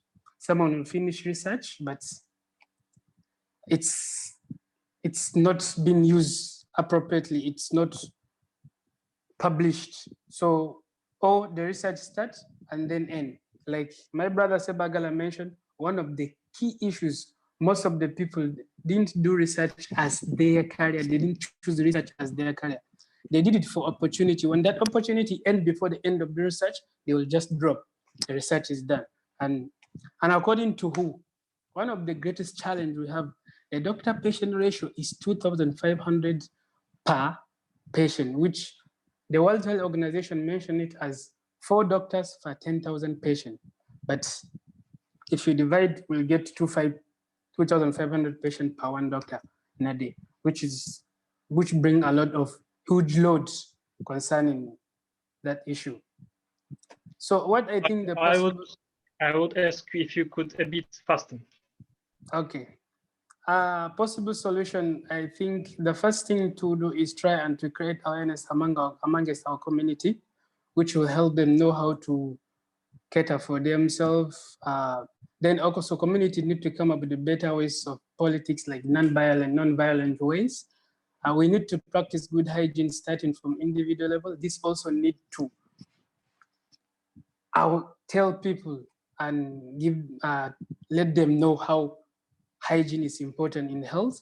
And finally, we need to pray hard and work hard as we're going to help our community in this. Finally, I'm concluding. I'm grateful to be part of this country, which is blessed with a lot of things, but sadly, it's very unfortunate that we have a lot of blessings, but we can't manage them or use them. And I didn't mention these challenges to expose my country, rather to create a better way of helping my country. And I and my 4 colleagues who have left Nigeria to learn medicine, we found out what to do, and we are going to try and do our best, inshallah. And thank you, Masam. I'm grateful for this opportunity. These are my references. Thank you, everyone. Thank you for your lecture, Dr. Umar. I believe that these problems you mentioned can be solved with sincere efforts of hardworking people like you. We are waiting for questions to Dr. Umar. I would like to. Sorry. Okay.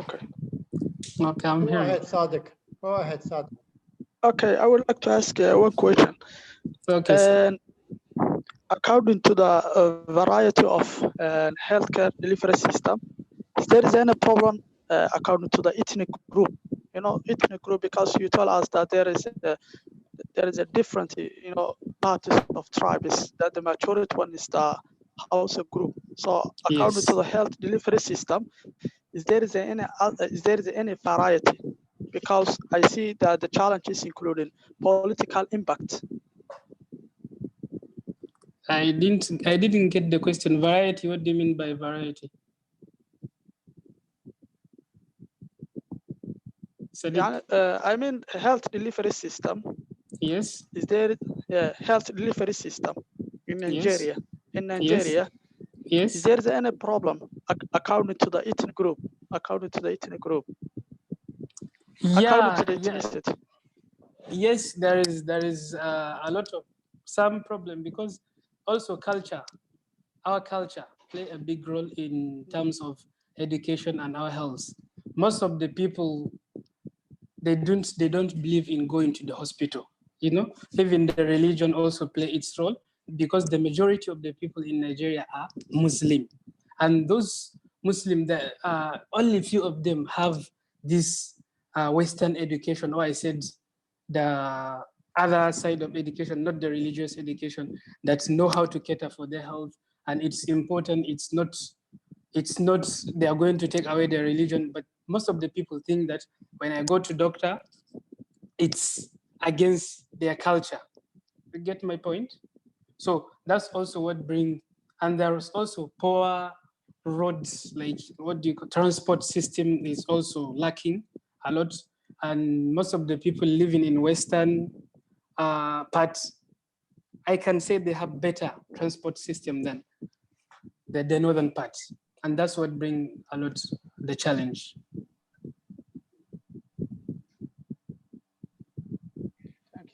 Okay, thank you, Dr. Sadiq, for your question. I think that's all the questions to Dr. Umar. Thank you very much. Dr. Umar Ssebagala, can you hear me now?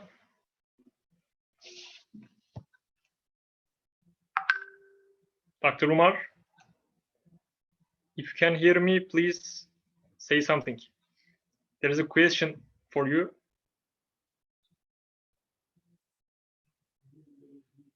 We missed that. I think he can't hear us. Can you hear me? Okay, we are here. We can hear you. There is a question for you. We passed that from Kübra.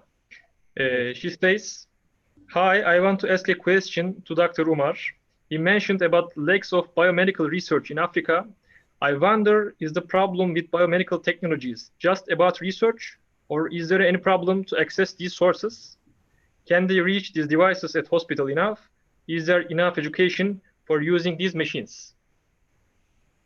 Oh, thank you very much for that question.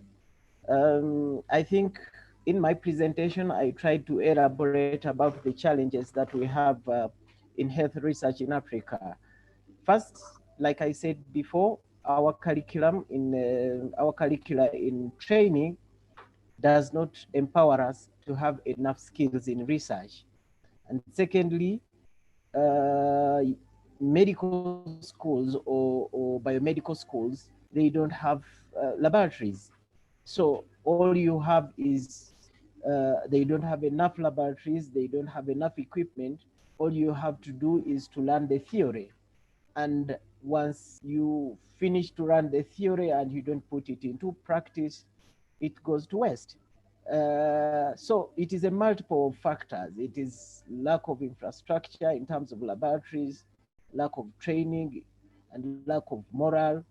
And again, the most important thing, lack of people to inspire us, or there would be role models. We don't have, you can leave the whole medical school for 6 years and you have not seen any of your professor or teacher or consultant doing research, and therefore it becomes very difficult for you to get inspired, to get inspired. So it's a multiple of factors really in terms of, like I said, infrastructure, educational, and finances. Really, it's multiple of the factor. And again, lack of culture. And you see, in the Western world, there's that philanthropy kind of culture where people, donate to certain groups to do research or to do, we don't have that culture. We don't have those people. So it's really a combination of factors, I can say. Thank you.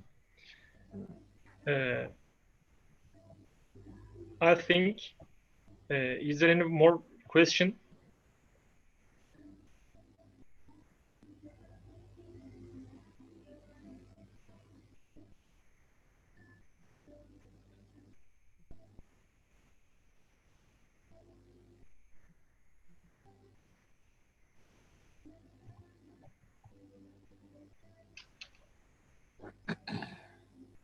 I don't think so. Okay, there is a question here. Amirah Nupungu says, our problems seems to be similar across Africa. The other main problem is the health sector is not prioritized by our governments. These range from healthcare, training, and research. And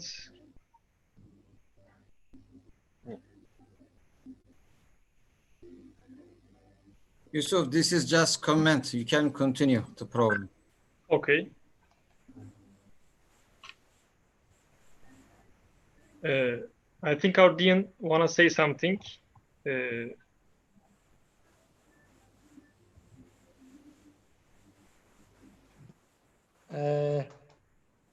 Sorry.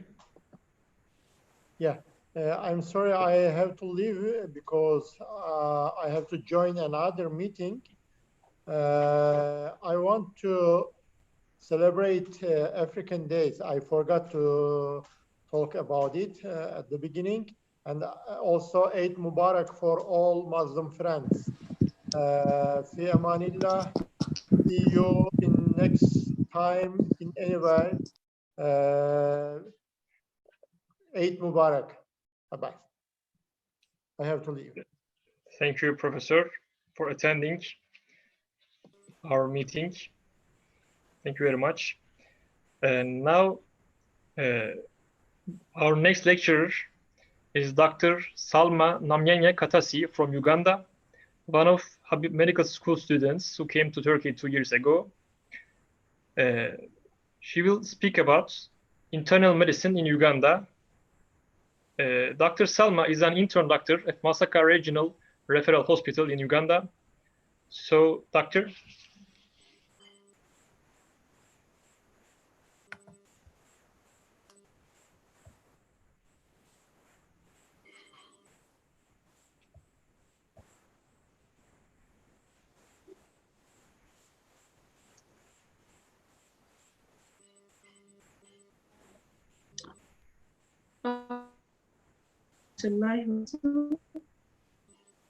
Yes, Dr. Salma, we are listening to you.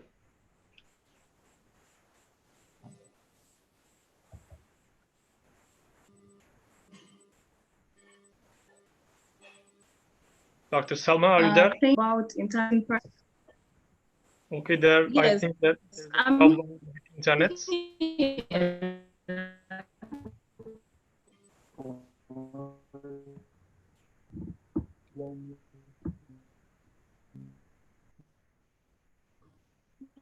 Dr. Salma.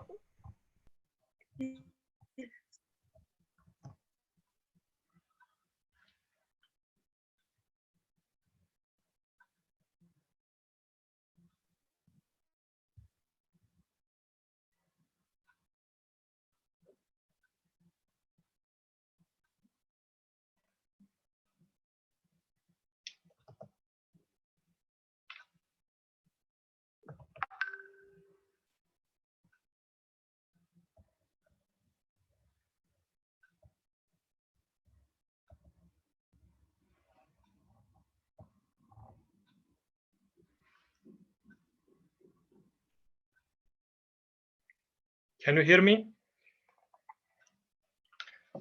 Okay, I think she has a problem with her internet connection.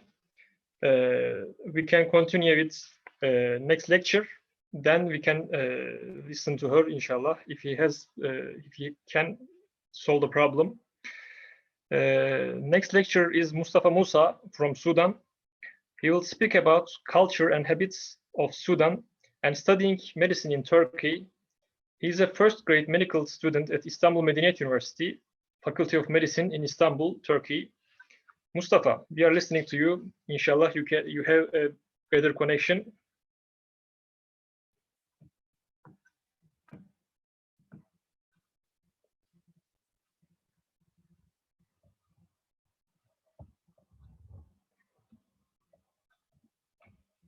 Dr. Selma, we can't hear you.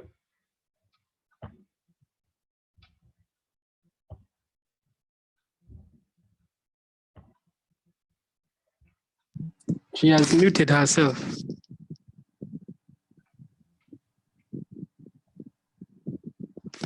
Yusuf, she's mute. Yes, I know, but I think there's a problem with her internet. Dr. Selma, if you can hear me, please unmute yourself.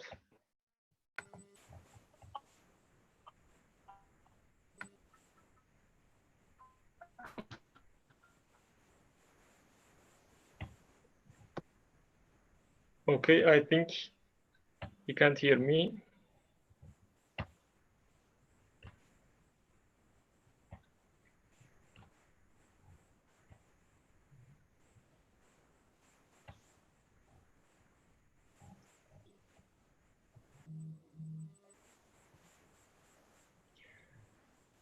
Okay, now I welcomed Mustafa.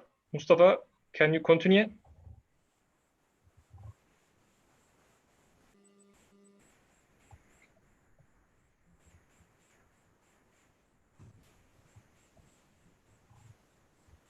Mustafa, can you hear me?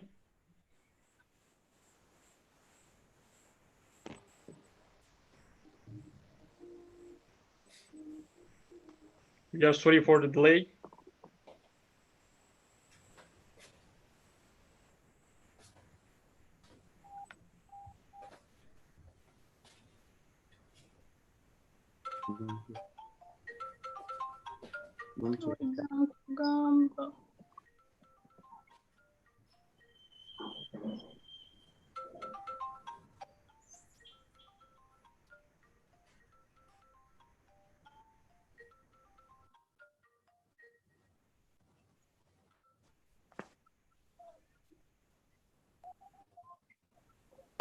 Selma.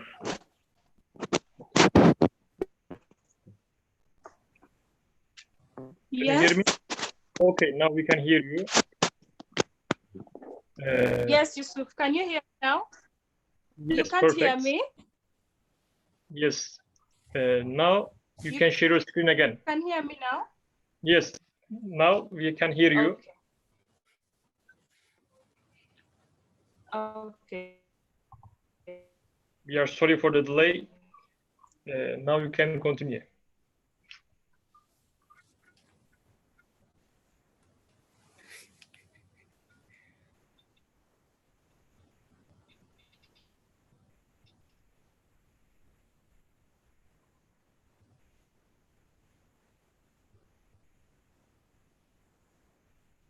Hello?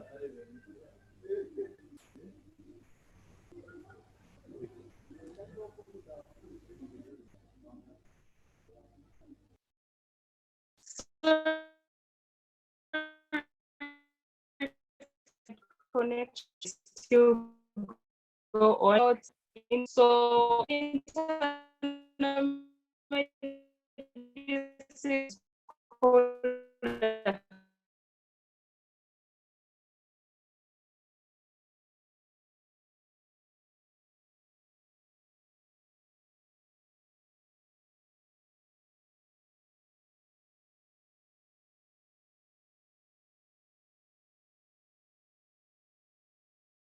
I think the weak connection want let Dr. Selma.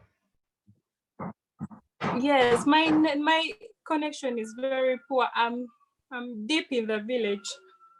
Can you try to stop your video? Only okay. Your video is closed. My internet is very, very poor. Okay, I can share screen instead of you. We can try again. Okay.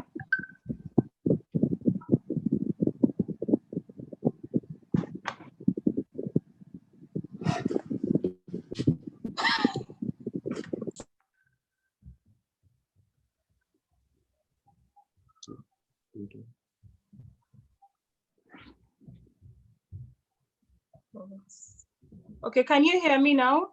Yes, we can hear you. Now I am shared. Okay, you shared screen. And please start.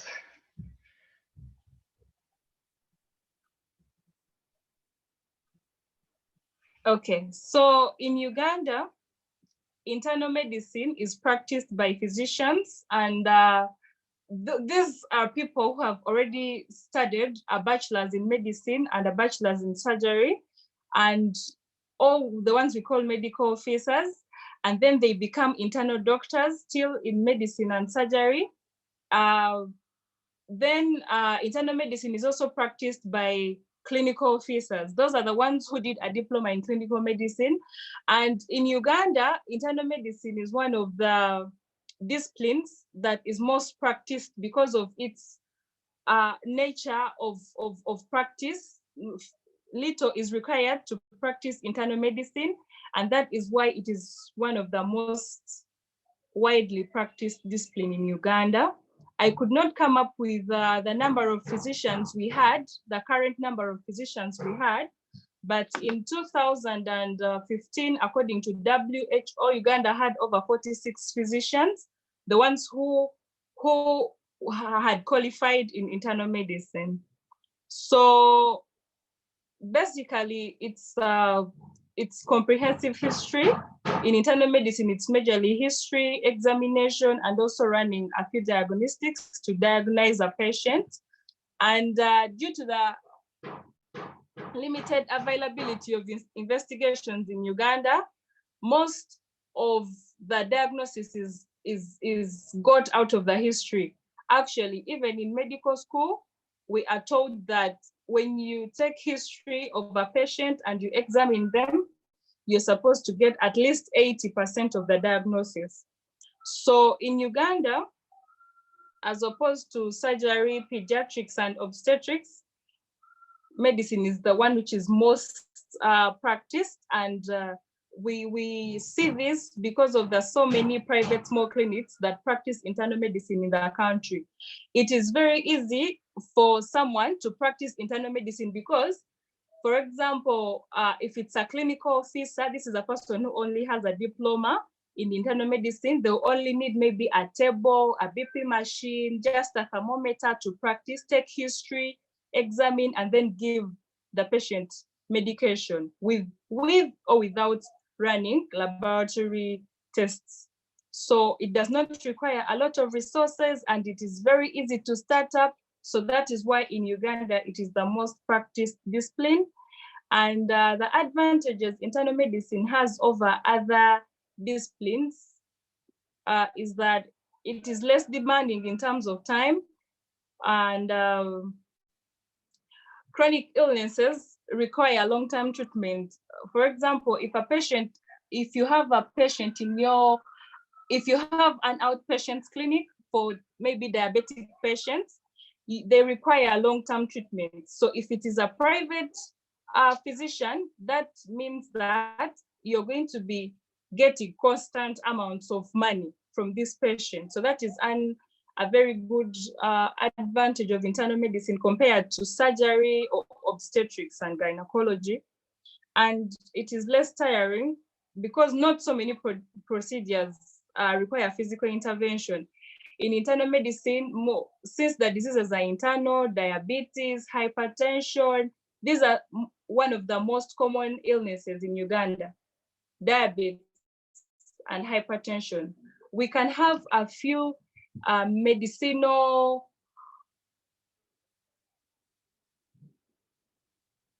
emergencies, but most of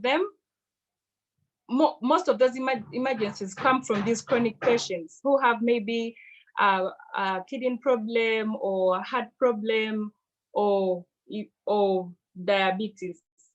So it is also easy to practice internal medicine privately because not so many resources are required. Like I told you, you just need little, only your brain and a few vital machines like thermometers and BP machines, and you can see a patient, and then a few laboratory equipment.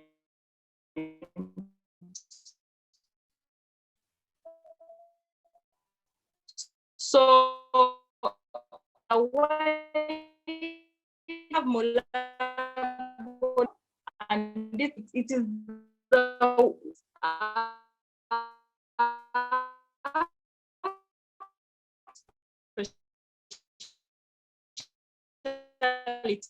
specialties.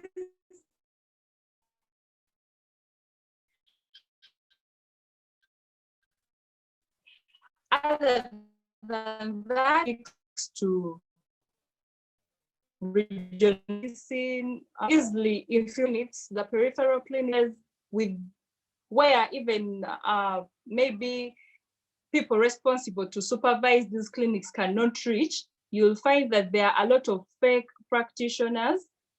These people, you get a patient maybe in a regional referral and they have already been seen by a lot of fake nurses, fake clinical officers, treating only what the patient presents with. Maybe the patient has, for example, a cerebrovascular accident, and this patient comes with a headache. They'll only treat a headache. They'll not really know what the patient, what is wrong with the patient. And by the time the patient reaches the practitioner, the one who has enough knowledge about the condition, the patient has already maybe complicated. So that is a very big disadvantage of internal medicine practice in Uganda. There are a lot of fake practitioners and many therapeutic approaches that try and error. In internal medicine, they'll give a drug and say, let's see if this one works. Let's see if this one doesn't work. Because especially in Uganda, where we have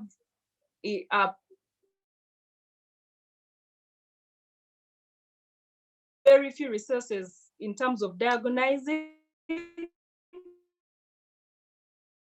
you find your history, your physical exam, and let's give this and see how the patient will improve.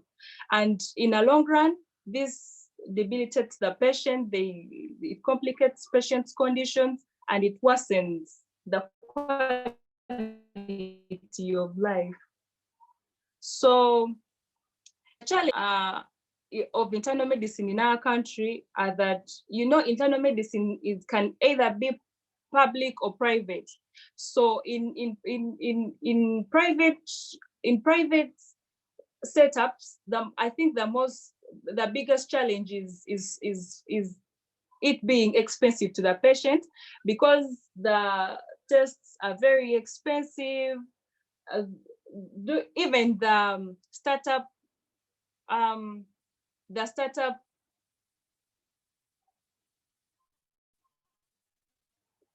like this line investigations are very expensive in private settings. Now, when you bring that same challenge to the public setting, hospitals like national referrals and regional referrals and our health centers, you find that there are actually no machines to even do something as small as a complete blood count, to do something as small as renal function tests, because machines are always down. So that is a very big challenge. And the other challenge is that you have different opinions on the same disease and the same patient. You'll find as one patient being seen by 4 physicians differently.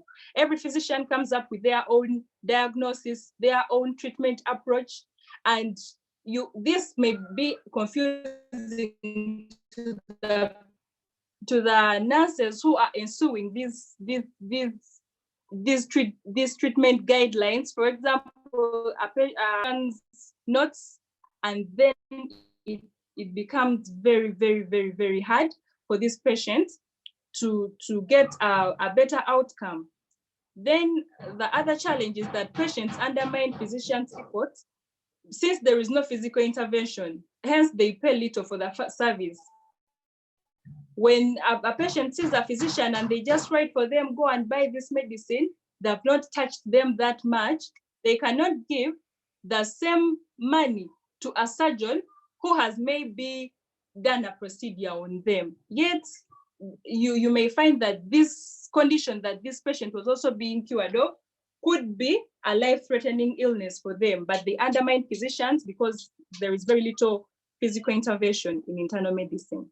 So I was asked by Brother Yusuf to include my experience as a medical intern in internal medicine rotation at my internship site, that's Masaka Regional Referral Hospital. My hospital is a regional referral that serves around 10 districts surrounding it. So we get very many conditions on a daily basis. And I rotated in internal medicine for a month. And we have a female ward and a male ward. And unlike in big hospitals like Mulago, National Referral, where we have subspecialties, you'll find diabetologists, endocrinologists. Here in Masaka, the ward is full of different conditions. You come to the first bed, it has diabetes, the next bed has chronic kidney disease, the next bed has maybe exacerbated asthma. So we do not have subspecialties. In where I was working, you had to see all the patients with different conditions. So we had a capacity of 70 beds approximately. And my experiences as a medical intern, you had to do a major ward round every day. And you see so many different conditions, like I mentioned before. And I could start a day at 8 a.m. So you start a major ward round with our fellow colleagues, our fellow interns, with or without presence of a physician. So you first check on the most critical patients you left the previous night. You follow up on patients' laboratory results. In my setting, we have a laboratory. We have our own hospital laboratory, but if there are tests you want and the hospital laboratory that cannot run them, you have to seek for private means. So the patients have to incur costs to get those lab results. So you do the ward round, see patients, check on lab results. We run clinics like the outpatients clinics on some days. And these are mainly hypertensive patients, diabetic patients, and also hepatitis B patients. And also we have night coverages at our accident and emergency. So those are the main responsibilities or the things you do as a medical intern in Masaka Regional Referral Hospital. You clerk patients, you admit them, you run the the outpatients clinic, and also you go to, we have an outpatients clinic for HIV/AIDS patients. So you also go and check on them, the ones of TB and psychiatry. And if you're stuck, you can consult a physician. They're on call, or they can do a ward round on some days. So you can consult them on the patients where you're stuck. And you also have to attend to medicine consults from other departments like surgery and obstetrics. So in Uganda, to become a physician, you first do medicine and surgery, that's 5 years, then 1 year of internship. And in our internship, you rotate in all disciplines. You rotate in medicine, surgery, obstetrics, and pediatrics. Then from there, you get now a certificate from our regulatory body, that's the Uganda Medical and Dental Practitioners. So from then, when you want to join internal medicine, you have to get a reference letter from any of the physicians who taught you, or maybe those ones you found at your internship site. And if they recommend you, you now apply to join a university that teaches internal medicine at the master's level. We have in private and also in public universities. And if you're admitted, you study internal medicine for 3 years. Yeah, so that is my experience and also my talk about internal medicine practice in Uganda. Thank you, and Idem Bar. Sorry about the video. It was not about you. Thank you for your lecture. If there is any question, you can ask to Dr. Salma. If there isn't, we can continue with Mustafa Musa from Sudan. Question? Yes, if you have a question, you can ask. No, Selma, I have one question. The last bullet about the 4 universities offer this. Please, can you help and just mention them, or you've written them somewhere? Okay, in Uganda, we have Makerere University, that's a public university, and we have Mbarara University. Then privately, we have KIU and the Catholic University. It's called Uganda Matters University. Thank you. Okay. You're welcome. Another question?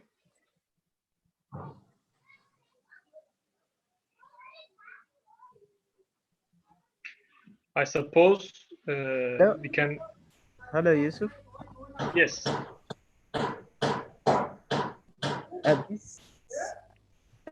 Can you hear me? Yes, I can hear you. Yes, mine is not necessarily a question, but something as an observation or a supplement. Like she told you that in internal medicine practice is really based on the clinical history, a physical exam, and then a few laboratory investigations to make a diagnosis. Usually, people are treated without accurate diagnosis, and this sometimes leads to complication or increases the morbidity of the patient. And again, because like she said, that this discipline is infiltrated by lots of people who are ill-skilled or who are underqualified, we have a high level of misuse of antibiotics, and therefore we like the hospital where I am in Masaka, rather in Kabale, we had a patient on the ward, on surgical ward, and this patient had been done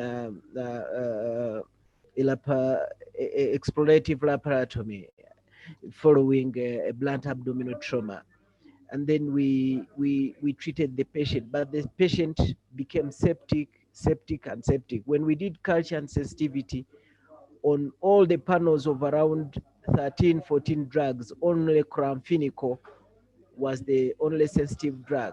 And I have seen this like in 3 or 4 patients. So really this practice without investigations, without both laboratory and imaging, has led to a lot of resistance. And this is the area of research, like I told you in my presentation.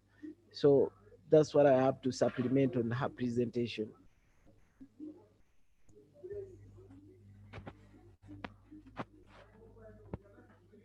Okay.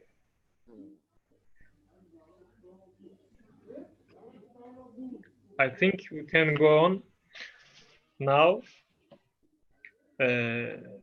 Our last lecturer is Mustafa Musa from Sudan. He will speak about culture and habits of Sudan and studying medicine in Turkey. He is a first-grade medical student at Istanbul Medeniyet University, Faculty of Medicine in Istanbul, Turkey. Mustafa, Dr. Selma, could you please stop your screen sharing?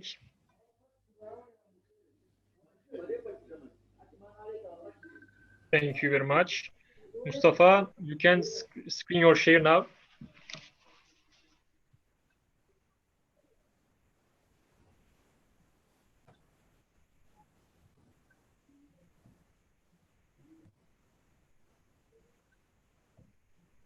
Mustafa.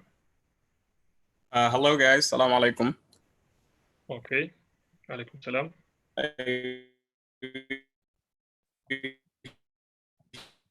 You can see the screen that I shared. Yes.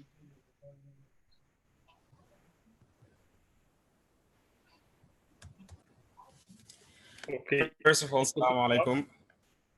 Alaikum salam. I'm so glad to meet you guys here today. And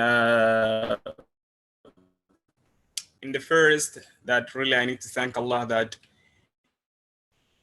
joined us together to come together and discuss and I'm going to speak about Sudanese habits, cultures. After that, I will go for studying medicine in Turkey.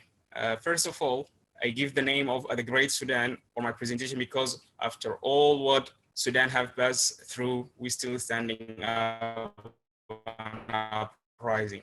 And what can I say? Sudan is a country in the northeast of Mustafa, I suppose your connection isn't strong enough. And where is the name from? Really, it's the plural flag. Can you stop your video and continue like this? Okay. Can you hear me right now? No. I mean, you can stop your video, your own video. Own video. Yes, but please keep screen your sharing your screen.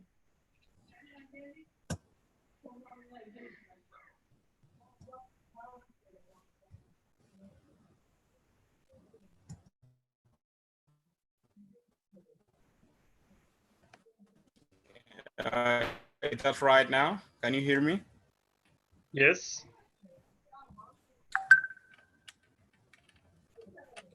You can continue. Okay. Is everything okay? Yes, all right. Okay.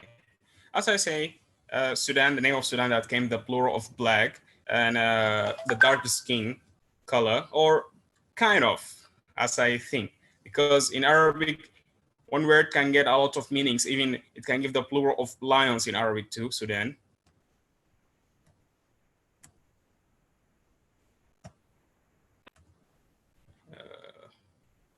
I'm sorry. Yeah, here we can see the neighbors and or the borders of Sudan. As you see, our borders are Egypt, Eritrea, Ethiopia, South Sudan, Central African Republic, Chad, and Libya.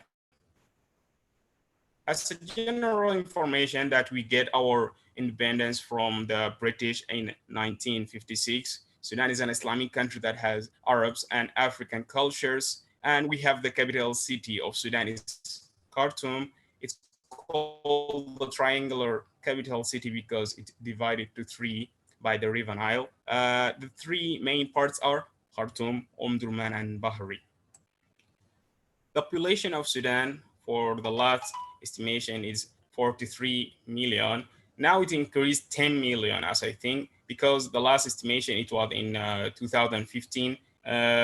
For 2018, they did an, how can I say, an fast estimations. They find out like there's a lot of increasing in the pregnancy and in the population. It goes to it's goal for 53 million. The official language is Arabic and English. And as you see, Arabic is more common in Sudan. We have even more than 400 tribes and 100 tribal languages. Like, as example, I know now kind of 4 to 3 languages. If I didn't count my mother tongue, yeah, you can say my mother tongue is Arabic, but I have another tribal language, like it's called Masalija. It's another language. In Sudan, really sport we have the local sport, but the most common known sport is like football, volleyball, basketball, countries in the world. Like before 5 days, Khartoum that recorded the most hottest city in the world. It was kind of 46 degrees. The weather, the climate is kind of really hot, and it have too the savanna. It have the warm desert climate and the warm semi-arid climate. And the tropical, it's not that much. It's almost in the South Sudan. Here we can see the kind of the sandstorms, like one day really comes so strong. Here, this is our flags, the Republic flags that as we know, and in the middle you can see our logo, like this is our national logo, the bird of a Nasr, we call it a Nasr bird. It's kind of an eagle, and really it's so big eagle, like it's forbidden even to catch it or even to get it in cage. Our revolution, really I put this photo because the revolution in Sudan have been, and or how can I say it, it's getting and a big part of the people. How can I realize that we had deceived by governments, that we get reversed up, and I wish Sudan come and rise up again as the past. Here, the Sudan animals, yeah.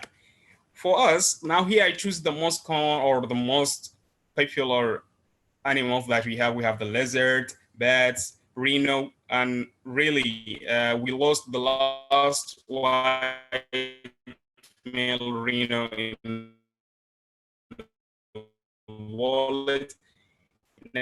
2000, is it 15 white, and the male one. We have camels, cows, turtles, we have hyena, goats. If I come to the currency, the biggest paper is 500. We have the coins, and really, because of our economic inflections now, our economy is a little bit bad, I can say that, because it's near to $1 equal 100 Sudanese pounds.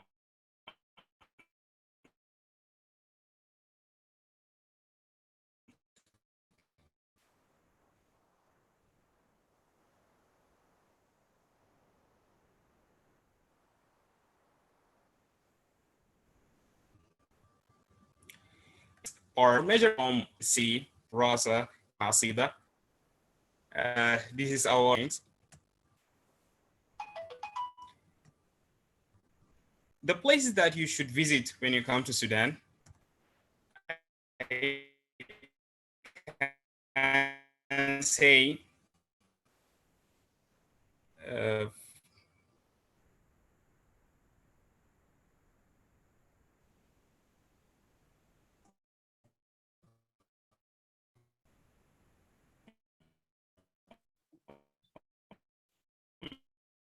Mustafa? First, in the middle, we can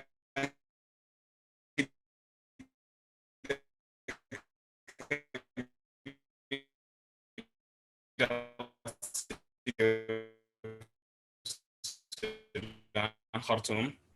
That is there. They are 20. See, this is in Sudan that have been visited. We have the Taka Mountains.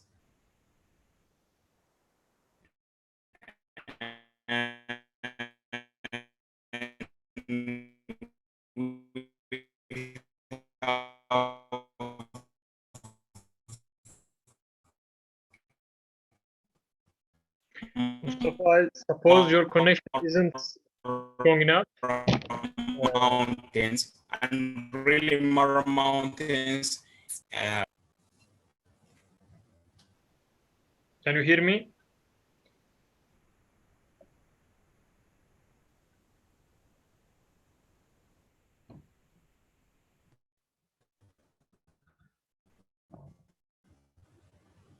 Mustafa? Can you hear me right now? Yes, but your connection isn't very good. So Yeah, I would request you if you summarize your can you hear me lecture. right now? Yes, Hello? I can hear you. Okay, now can you hear me? Yes.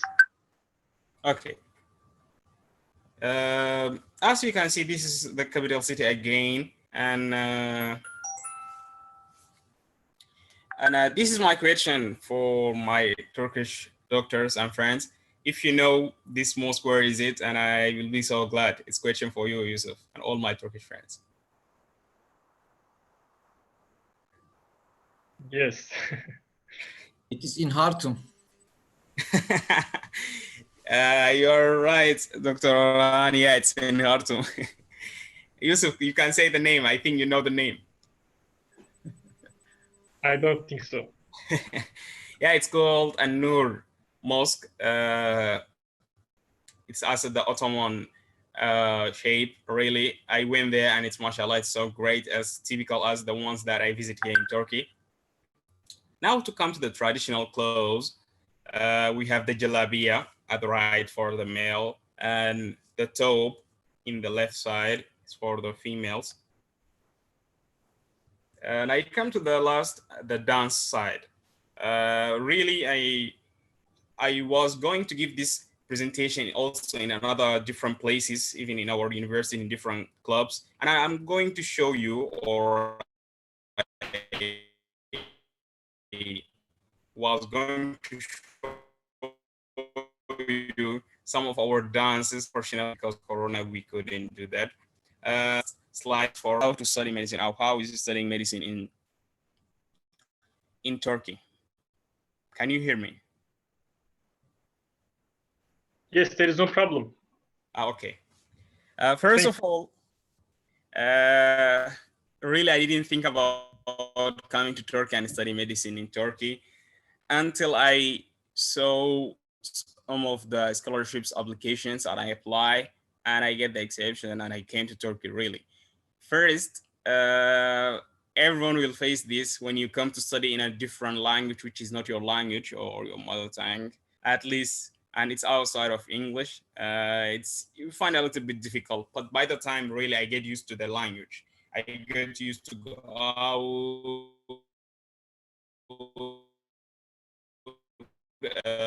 visit places, whatever. But school is different than what's happening outside. In school, I had a lot of difficulties in understanding some lectures, but at the end, I realized that when you speak a lot, you can understand a lot.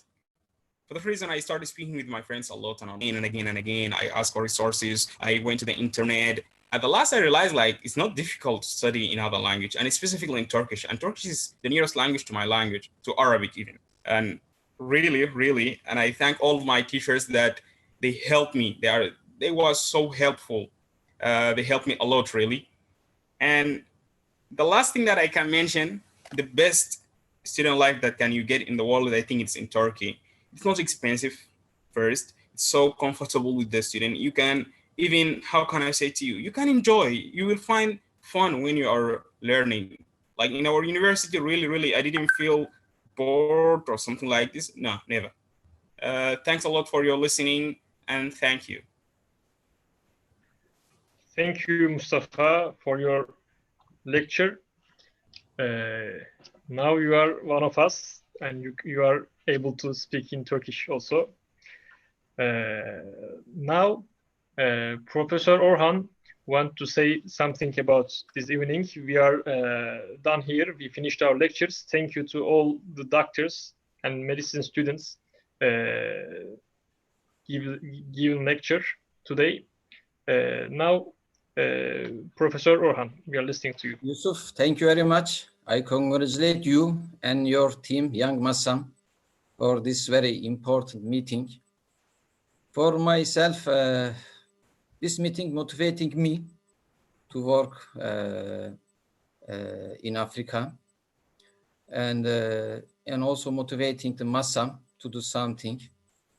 And also for me, it's very nice to see my friends, my residents, my students, and Dr. Liban from the Mogadishu, and Dr. Afnan from the Hergeza, and Dr. Ömer from the Sudan, Dr. Selma also from the Sudan, and Ömer Amuni from Nigeria. Actually, I have been in many countries in Africa except Nigeria. I hope Ömer Amuni invite me to Nigeria. And also,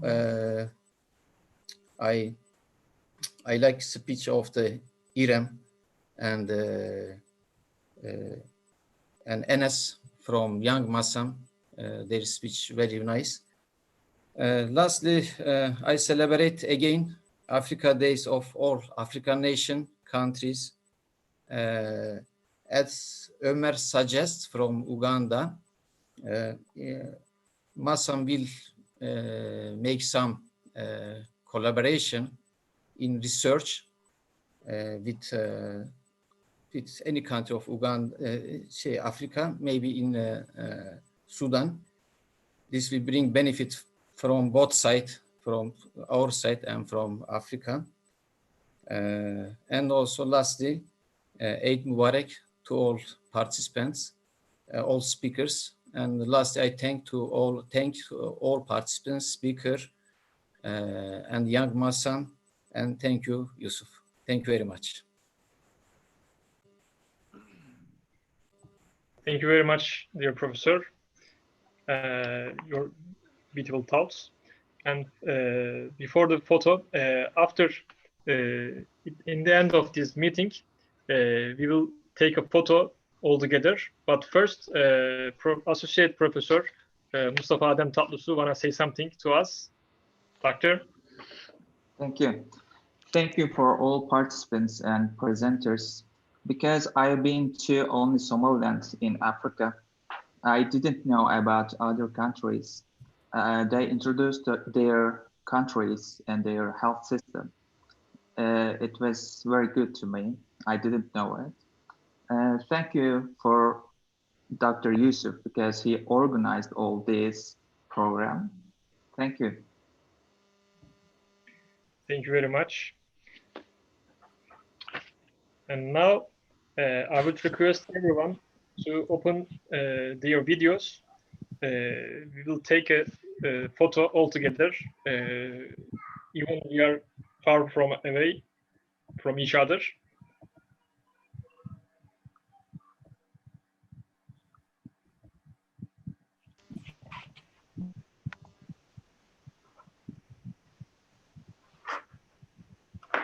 Okay,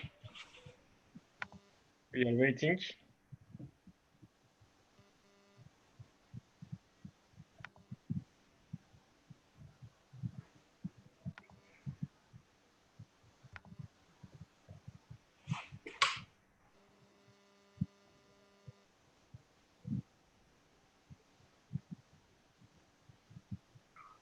Dr. Nuh, do you want to join us?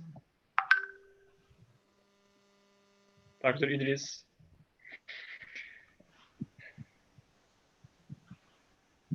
Hello, yes, Yusuf. Okay, if you open your cameras, we are taking a photo all together. Camera? Yes. Okay. Thank you.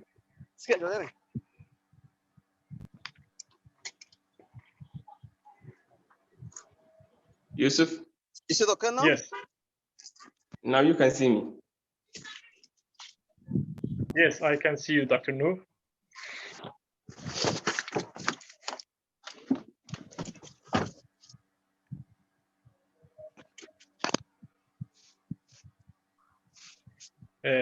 Please let me know, Süleyman, when you took the photo.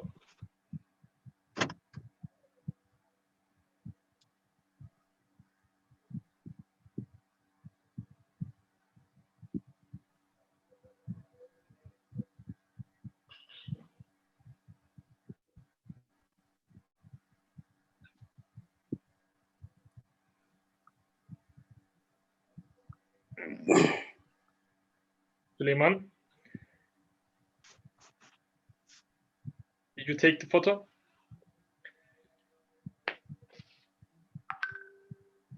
Okay. Thank you, everyone.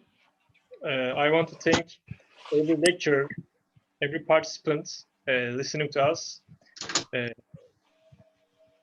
We hope that this meeting will be useful for determining the problem first and then solving them.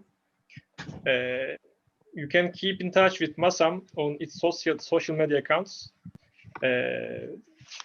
My friends shared chat. I want to thank everyone and Eid Mubarak to everyone. Here we are the end of our meeting. Have a good evening with your family. I'm going to invite my talk, inshallah, soon. Thank you. To Nigeria. Inshallah.